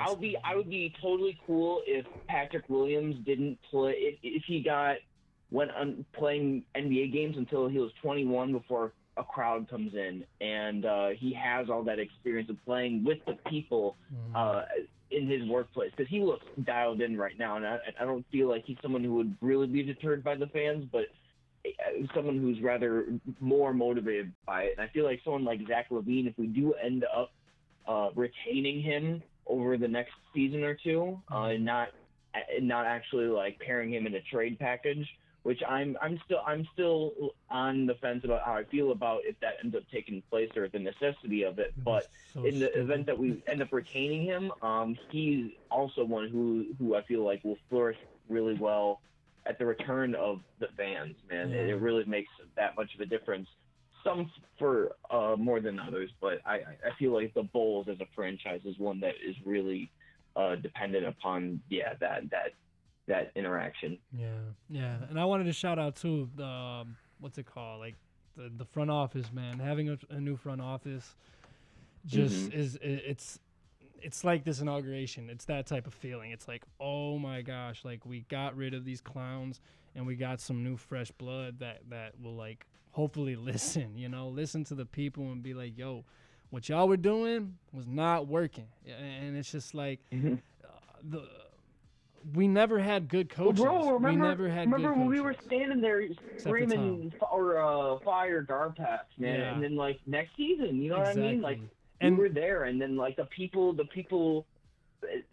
voices were heard. Exactly. You know what I mean? We were literally in there at first take, and they were, including us. I was definitely chanting this. They were like, fire guard packs on live television. And you had Zach LaVine right there sitting there, like trying not to laugh, but he knew, And I know, like, you could just tell just by his demeanor that he was fed up with it. And also at the time, like you could tell he was disappointed that he wasn't an all-star, which I was definitely disappointed about too, like that would have been cool. But no, the Bulls are going in the right direction for sure. And we just got to give it time. And it's exciting as a Bulls fan. It's just like, I was thinking about it. It's like, at least we're not where we were like a couple of years ago, where it's just like, you're looking at this team and like, who are these people, bro? It's like, all right, at least we got some solid players, and at least we can compete, and at least we got a couple players that we can look to and be like, okay, this man's damn near a bona fide scorer, So I mean, Zach LaVine, shout out to Zach LaVine, and I'll keep saying it again and again, like if we can find a trade package and it makes the Bulls better, sure, that's great, like I'm happy, but I believe in Zach LaVine, man. I really believe in Zach LaVine, and I think if we put the right pieces around that man, and Patrick Williams, and if Kobe White and Markkanen are able to continually, and Wendell Carter, if they're able to continually improve, we're on the right direction. Absolutely. Do we want to speak about the Boston Celtics? How are you feeling about the Celtics? So the Celtics, it's been weird. Like they've just the schedule they've played is just very freaky because they had a whole week off. Oh yeah, you guys are dealing with the COVID. Yeah, we were dealing with the COVID, and like we were supposed to play the Heat. Like I don't think it was last Friday. I think it was the previous Friday, maybe.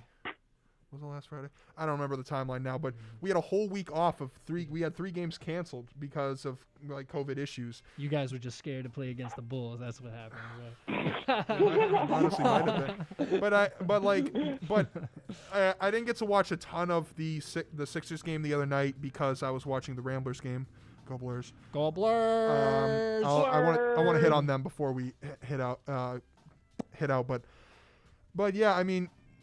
Luckily, we have Kemba back, and for what I saw the other night, he looked great against the Sixers, being able to shoot the ball and create offense, which I think was a problem for him a little bit in that series against the Heat, just as he wasn't able to kind of make his shots or create opportunities for anyone else.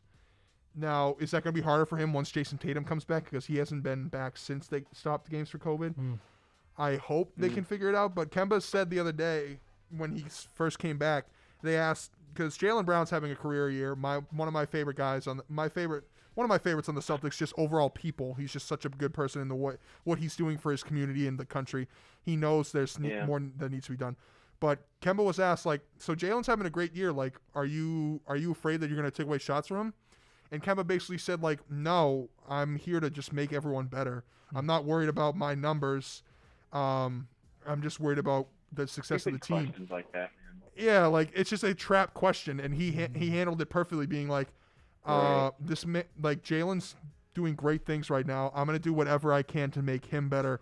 I don't really care about where I'm at. I'll get my shots and I'll get my opportunities when I need them. But he's like, but Jalen's having a great season. I'm not going to try to take away his opportunities and his shots, which I think is just such a good mindset to have. And I feel good about the Celtics. Don't get me wrong. I just don't know if they got better from last year and if they can get over that hump to finally get into the finals, because the Sixers, like, Joel Embiid's playing at an MVP level right now. Ben Simmons is playing great basketball as well. Like, the fact that they got shooters on that team makes them even scarier offensively. Changes the game. I don't think we got better. We didn't get much worse either. We were kind of just like, we kind of just stayed put. You guys were looking really good to start the season. Yeah. That's the thing, you know. I mean, I think this last few string of games, these last couple of weeks have thrown you guys off, and you guys, you know, you're still not healthy. But I think you get a full squad, man, and don't sleep on the Celtics for sure. I mean, you have a fourth year, right? Jason Tatum, Jaylen Brown, like you were saying, Kemba comes back healthy. I think, and you got Tristan Thompson, like we were saying, is a big Tristan Thompson was a huge grab pickup. I think you guys are still lacking like one more solid, maybe backup center or starter center. But if you get something like that, you know, I don't know what's going on with JaVale McGee, but you get somebody like that, I think that'll change the game for you. They should get Yusuf Nurkic when he comes back from his wrist. Yeah, True. I don't think they're going to want to, especially after Gordon Hayward and dealing with Kemba, I don't think they're going to want to take injury risks. You know? I just think that, like, looking at the Lakers, they had 5 or 6 guys who scored at least 10 points a game. And I look at the Celtics, and sure, we have Jason and Jalen averaging over 25. Kemba's only played 2 games, but he's only at 14, but he'll probably get somewhere near 20. And then, like, after that, the scoring just kind of falls off. Like, Marcus Smart, you never know if he's going to have a great night or a bad night. He's really hit or miss with his offense. And then next, it's Daniel Tice. Like, he's not a great offensive player. He's, like, fine in the post, but he keeps shooting too many threes. He can't be your starting center. And Peyton Pritchard, this man was drafted 20-something by the Celtics. And don't get me wrong, I really like watching him play because he's a perfect guy for the Boston Celtics, the way he just kind of, the grit, like the attitude, he just, like, fits, like, the Boston Boston fans love this guy because of the way he carries himself in the games, and being a four-year player at Oregon, he has the experience and kind of those things. I'm just so surprised about how much playing time he's got, but he's scoring on offense, so he's doing what needs to be done, so I'm totally fine with it. It's just that after the top 3 guys, the bench scoring didn't improve much. Yeah, is what I worried about last year a lot. And sure, Jeff Teague is a good veteran presence, but he's never been known to be a great scorer. And like, Tristan Thompson's starting now, so he's not on the bench. But, like, other than those 2 guys and Peyton Pritchard, like, there weren't changes to this team, and those guys all average around 7 or 8 points. So it's not exactly the greatest scoring off the bench that other teams can kind of pull when they get, like, Montrezl Harrell off the bench or all these other guys. But do I like their chances when the playoffs come? Of course. I'm always going to root for the Celtics, and I think the talent that we have in our starting 5 can be up there with some of the best in the league. Yeah. It's just the bench is what really scares me for those deep playoff runs, because you need to have a solid 8 to 9 man rotation if you want to go far in the playoffs. No doubt. And, like, I just don't know. I can't rely on some of the guys on our bench to be those great 8 or 9, like, 9th scorers, if you know what I mean. You know what you guys are lacking at, man, is you're not using your secret weapon, Mr. Taco Fall, bro. Get that man 35 minutes a game and start dunking on people, bro. That's what's gotta happen. That's your son. I didn't even realize he was still on the team, bro. That's who you put it. Oh yeah, baby, he's still on the team. I mean, if you guys are just like, there's no G League this year, so he comes to all the games. hey, man, I mean, if you're at a point where you're experimenting, and, I mean, you got Daniel Tice starting at center, man. I mean, put him in. Yeah, Put him in. whoa. Oh, it's Taco Fall highlight. So right now, like I just think I hate how Brad Stevens starts Tristan Thompson and Daniel Tice at the same time. Yeah. I don't think you need to start both of those guys. I think you 100%, you start one of them because the way the league's going, you can like once everyone's healthy, I think a Kemba, Smart, Brown, Tatum, Thompson starting lineup would be perfectly fine. Like Tatum as your 4, that's okay. He can defend the 4s, and he has enough length where he can be decent enough to defend. Yeah, exactly. He's still growing. Like he get it. I just hate, and like sure, like we haven't been fully healthy, so he can't really try out that lineup that I want. But the league has gone away from the like overly being overly big. So the fact I just don't think we need to start Tristan Thompson and Daniel Tice on a consistent basis. And I think once we're fully healthy, we'll start to get in a better rhythm. And I do like our chances in the playoffs. I just don't think our bench scoring is enough for us to kind of push us over that edge to finally get into the finals with this young core who've gone to the conference finals a couple of times in these past 5 or so years. I feel you. Yeah, but it's still a long season, and the trade deadline is a long ways away. So if the Celtics are feeling lucky and they feel like they have a piece or two, which it doesn't necessarily look like they have a lot to be dealing with and trading with, we'll see. But I think if they're healthy enough, they can still. There's definitely going to be in the playoffs. They're most probably going to be at least a top 4 seed, if healthy again.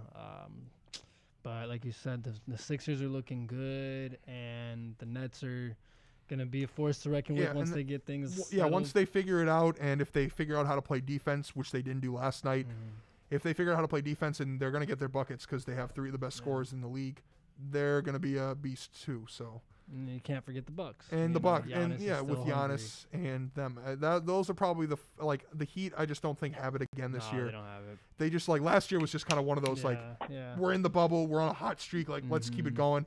I just don't think they can kind of do that again. Those kind of a once in a lifetime kind of thing. Yeah. But the top 4 teams in these got to be Sixers, Bucks, Celtics, and Nets at this point. And then it's kind of like there's a middle group.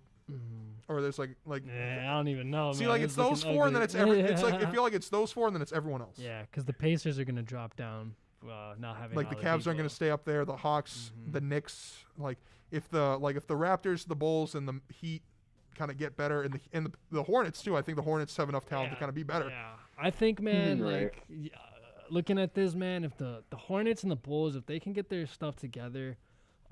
They can definitely finesse their way in. Orlando's going to keep dropping down because Fultz is out. The Knicks, man, I mean, the Knicks could mess around and sneak their way into the playoffs. With Tom Thibodeau coaching. He's trying to sign Taj, bro. Good old Taj, man. Yeah, man. So we'll see. We'll definitely see. It's an exciting season. Yeah, Definitely still a short season. We're only 15 games in for some teams. I just hope the NBA can figure it out with the scheduling because they've had so many games canceled by COVID, and it's just causing a ruckus for the scheduling. And our team's going to be able to finish their schedules. I just think once they get back into the playoffs, they need to go into the bubble again. They need to do a bubble like they did in Orlando because they're not going to be able to finish the playoffs if they don't have a bubble. Because the bubble was perfect. There were no scheduling problems. If someone got positive, they quarantine them and let the team continue playing and make sure everyone was okay. Nobody even got COVID. Nobody even got COVID in the bubble. Exactly. But now that you have all these guys traveling all over the country, not just in the East, but in the West. Celtics are going out to LA in a couple weeks. There's just so much traveling that it's a disaster waiting to happen. On top of them doing whatever else they're doing. Exactly. In their own outside lives. of the So I just hope that the players can kind of realize what kind of position they're in and keep themselves as isolated as possible when they're not at the arena or at practice, because the league pays them so much money that you kind of it's your job to it's part of your job to stay healthy and stay out of harmful situations and high risk areas, as they've been saying. So I hope they figure it out, and I hope the players realize what kind of position they're in to kind of keep just keep their boundaries and set the boundaries at what they can and cannot do outside of practicing games. Yeah. So that we can have a season and hopefully crown an NBA champion again this year. Yeah. It's all about being responsible out there, man. COVID is definitely, it's at its worst, and it's still getting worse by the day. So it's something that, Adam Silver can set the precautions, and I think maybe, he should. I don't know, to be honest, what they would do.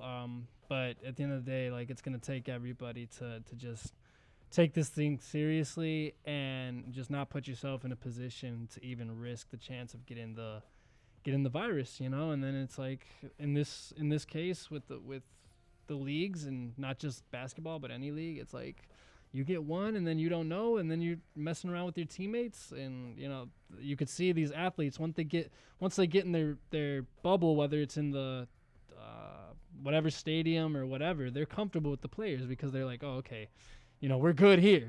The COVID's out there, but we've seen countless times that COVID has infiltrated these players and these arenas. So it's just tough, and it's the continuation of where we are in the era and the times of what is. But we'll get over it. We'll get through it. Just be safe out here.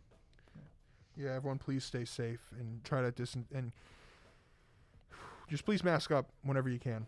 And just in general statements, just please mask up whenever you can, because if we want to get back to a normal life, it's going to be much easier if you mask up whenever you go outside your house. Yeah, and now you have to, because Joe Biden just put the mandate out. So I don't think it's like forcing everybody. It's like in federal places and modes of public transportation. It's just like it's common courtesy at this point. It's like, no, we don't want to wear these masks, but it's just like it goes back to being unified and being there for our next people. Sure, maybe you feel like you don't need to wear it because you're good, but just put it on so everybody else around you could feel comfortable, and we can just get past this, man, because that's what we trying to do.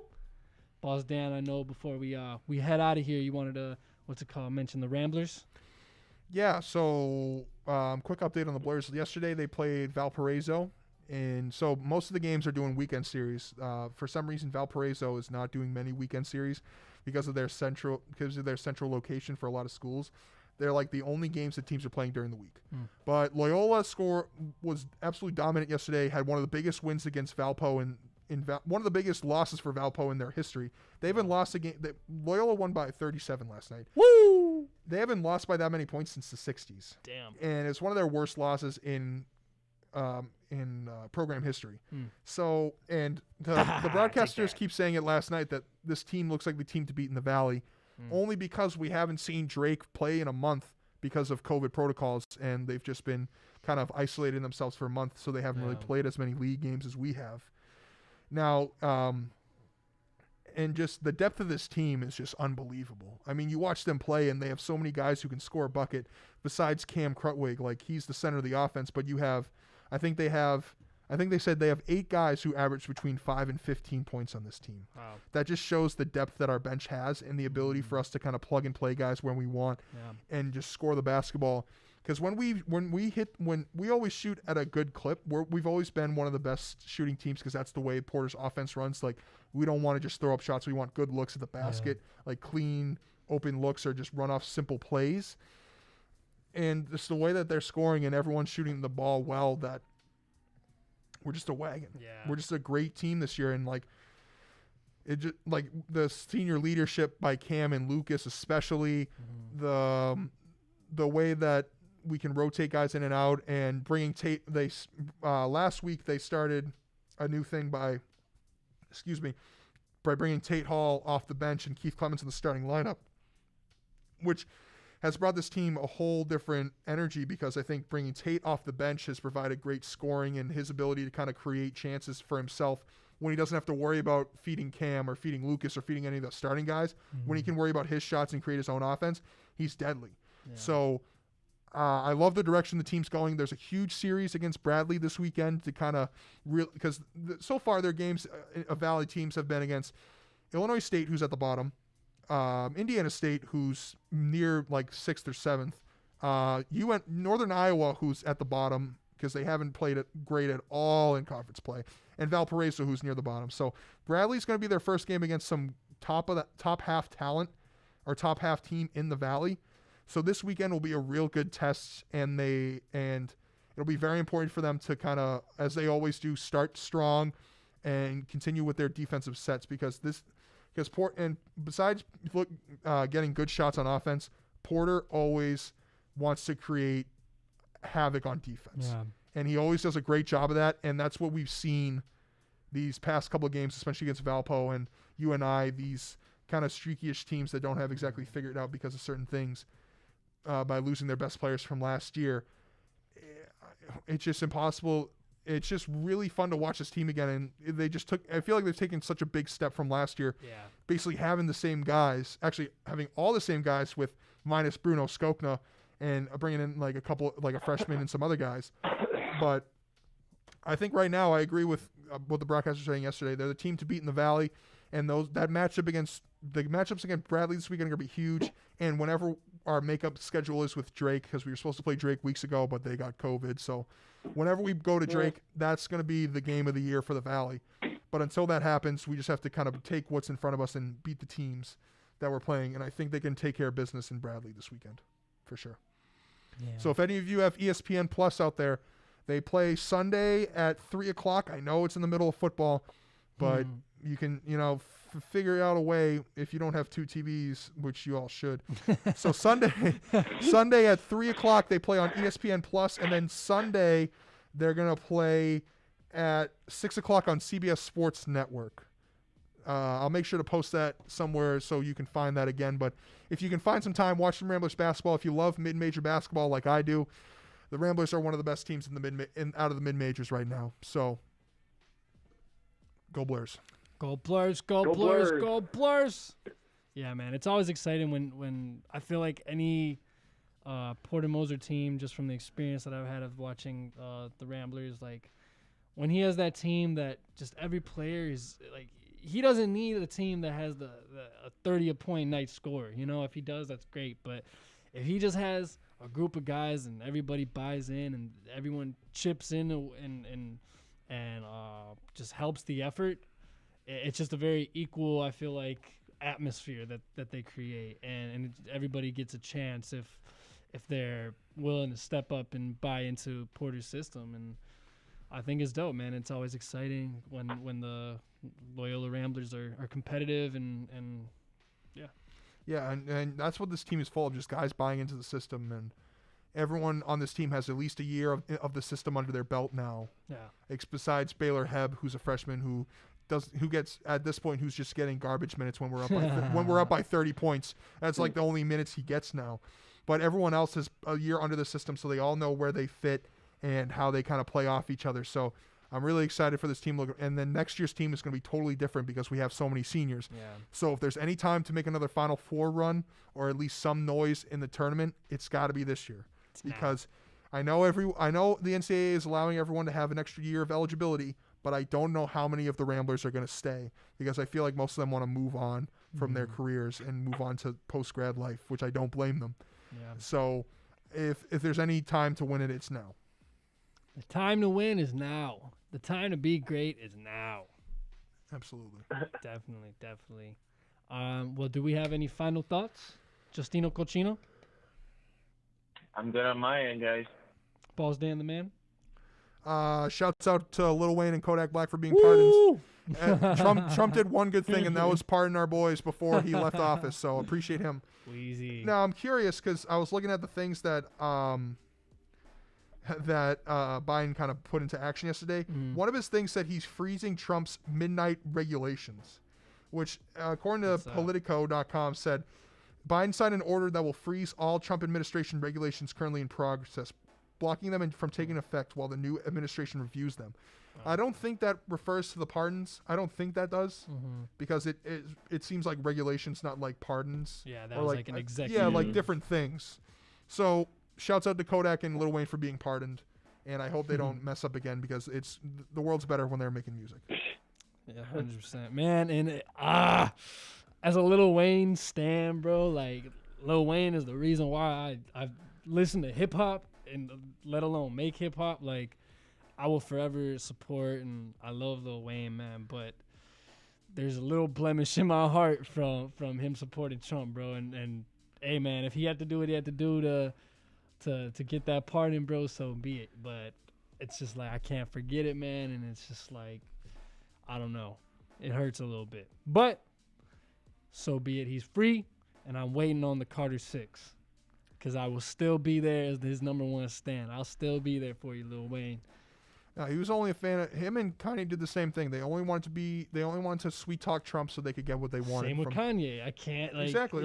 I think they just both wanted to sweet talk him because he's such a these guys are popular. Like they'll improve my image if I take a picture with them, kind of thing. Like let me take a picture with this guy so then I'll get more of the non-white vote essentially. So did he kind of do it to save face and to kind of prove a better image? Yeah. Did they do that because they wanted to get stuff done, like Lil Wayne wanted to be pardoned or Kanye wanted all these other things to happen? Yeah. Yes. So you can entertainment. It's entertainment. They're all entertainers because at his core, Donald Trump's an entertainer. Exactly. So it might not be the best look for them to kind of team up with these guys, but they're just doing what's best for them and kind of, or maybe for the best of their communities. Yeah. At the same time. You know what's funny, man? Donald Trump's selected going away song was "I Did It My Way."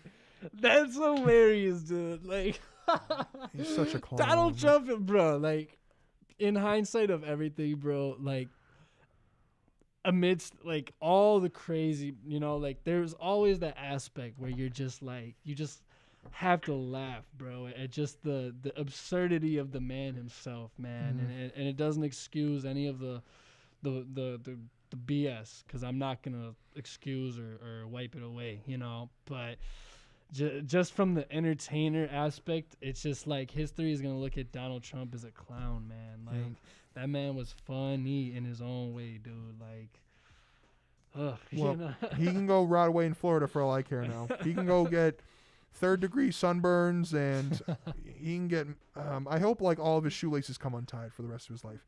I don't want to wish death on the man, but I hope that he has all of. I hope he has all of the minor inconveniences happen to him for the rest of his life. Man. I hope his seatbelt gets stuck in the car door.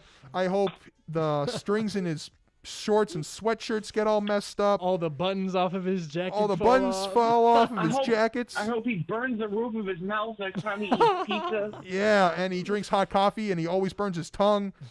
I just hope all the minor inconveniences happen to this man for the rest of his life. Paper cuts every time he touches a piece of paper. All the minor inconveniences. I hope Donald Trump gets every red light that he ever crosses. Stuck at every red light. Never gets a green light. Ever. Never.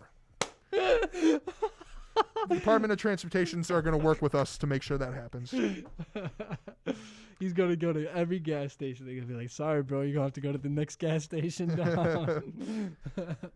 Yeah, no, it's going to be interesting. Post-Trump life. Yes, so we're all excited for it, and I think that wraps it up. So I want to say thank you to all of our listeners for tuning in, as always. Appreciate all of you for commenting. As always, it adds more to the conversation, and we appreciate that. We do. Thank you, y'all. Yeah, thank you for Justino for calling in. Cochino. We're sad you couldn't be here with us, but we appreciate you calling in and making time to still hang out with the boys. 100%. Of course. Always. One last thing, make sure you follow us on all your favorite social media. Please subscribe to our YouTube channel if you haven't yet. Follow us on Instagram, Facebook, and Twitter. We'll be back next week to talk more sports. And hopefully we won't talk as much politics because we've moved on to a less breaking news-worthy political landscape. Hopefully. But we'll definitely have some more things to talk about next week. So, like the new music I'm dropping on January 26th. Oh, that's all that I'm gonna say. What? All right, make sure you all tune that in. Make sure you all stream that when it releases on the 26th. Gino's coming out with more music. The cover art is out. Shout out Justino Cochino for the cover art. And we'll make sure to promote more music next week, as we ended up talking a lot about football more than we usually do. So we just want to thank you all for tuning in as always. Follow us, like, subscribe. Feel free to drop us a comment. We love you guys. Thank you so much. Have a great weekend. Enjoy some football. Enjoy basketball. Enjoy the nice weather if it's warm enough. Be safe. Be safe. Be safe. Wear a mask, please. Do good. Do good. All right, from Let's Boston. plug 1, 2. To do your homework and study. All right, from Boston. I'm Boston. Which for G-Note and Young Justice, signing off. Thank you again, and as always, go Blurs. See you next week. See you next week. We love you guys. Rest in peace, Kobe. R.I.P. Kobe.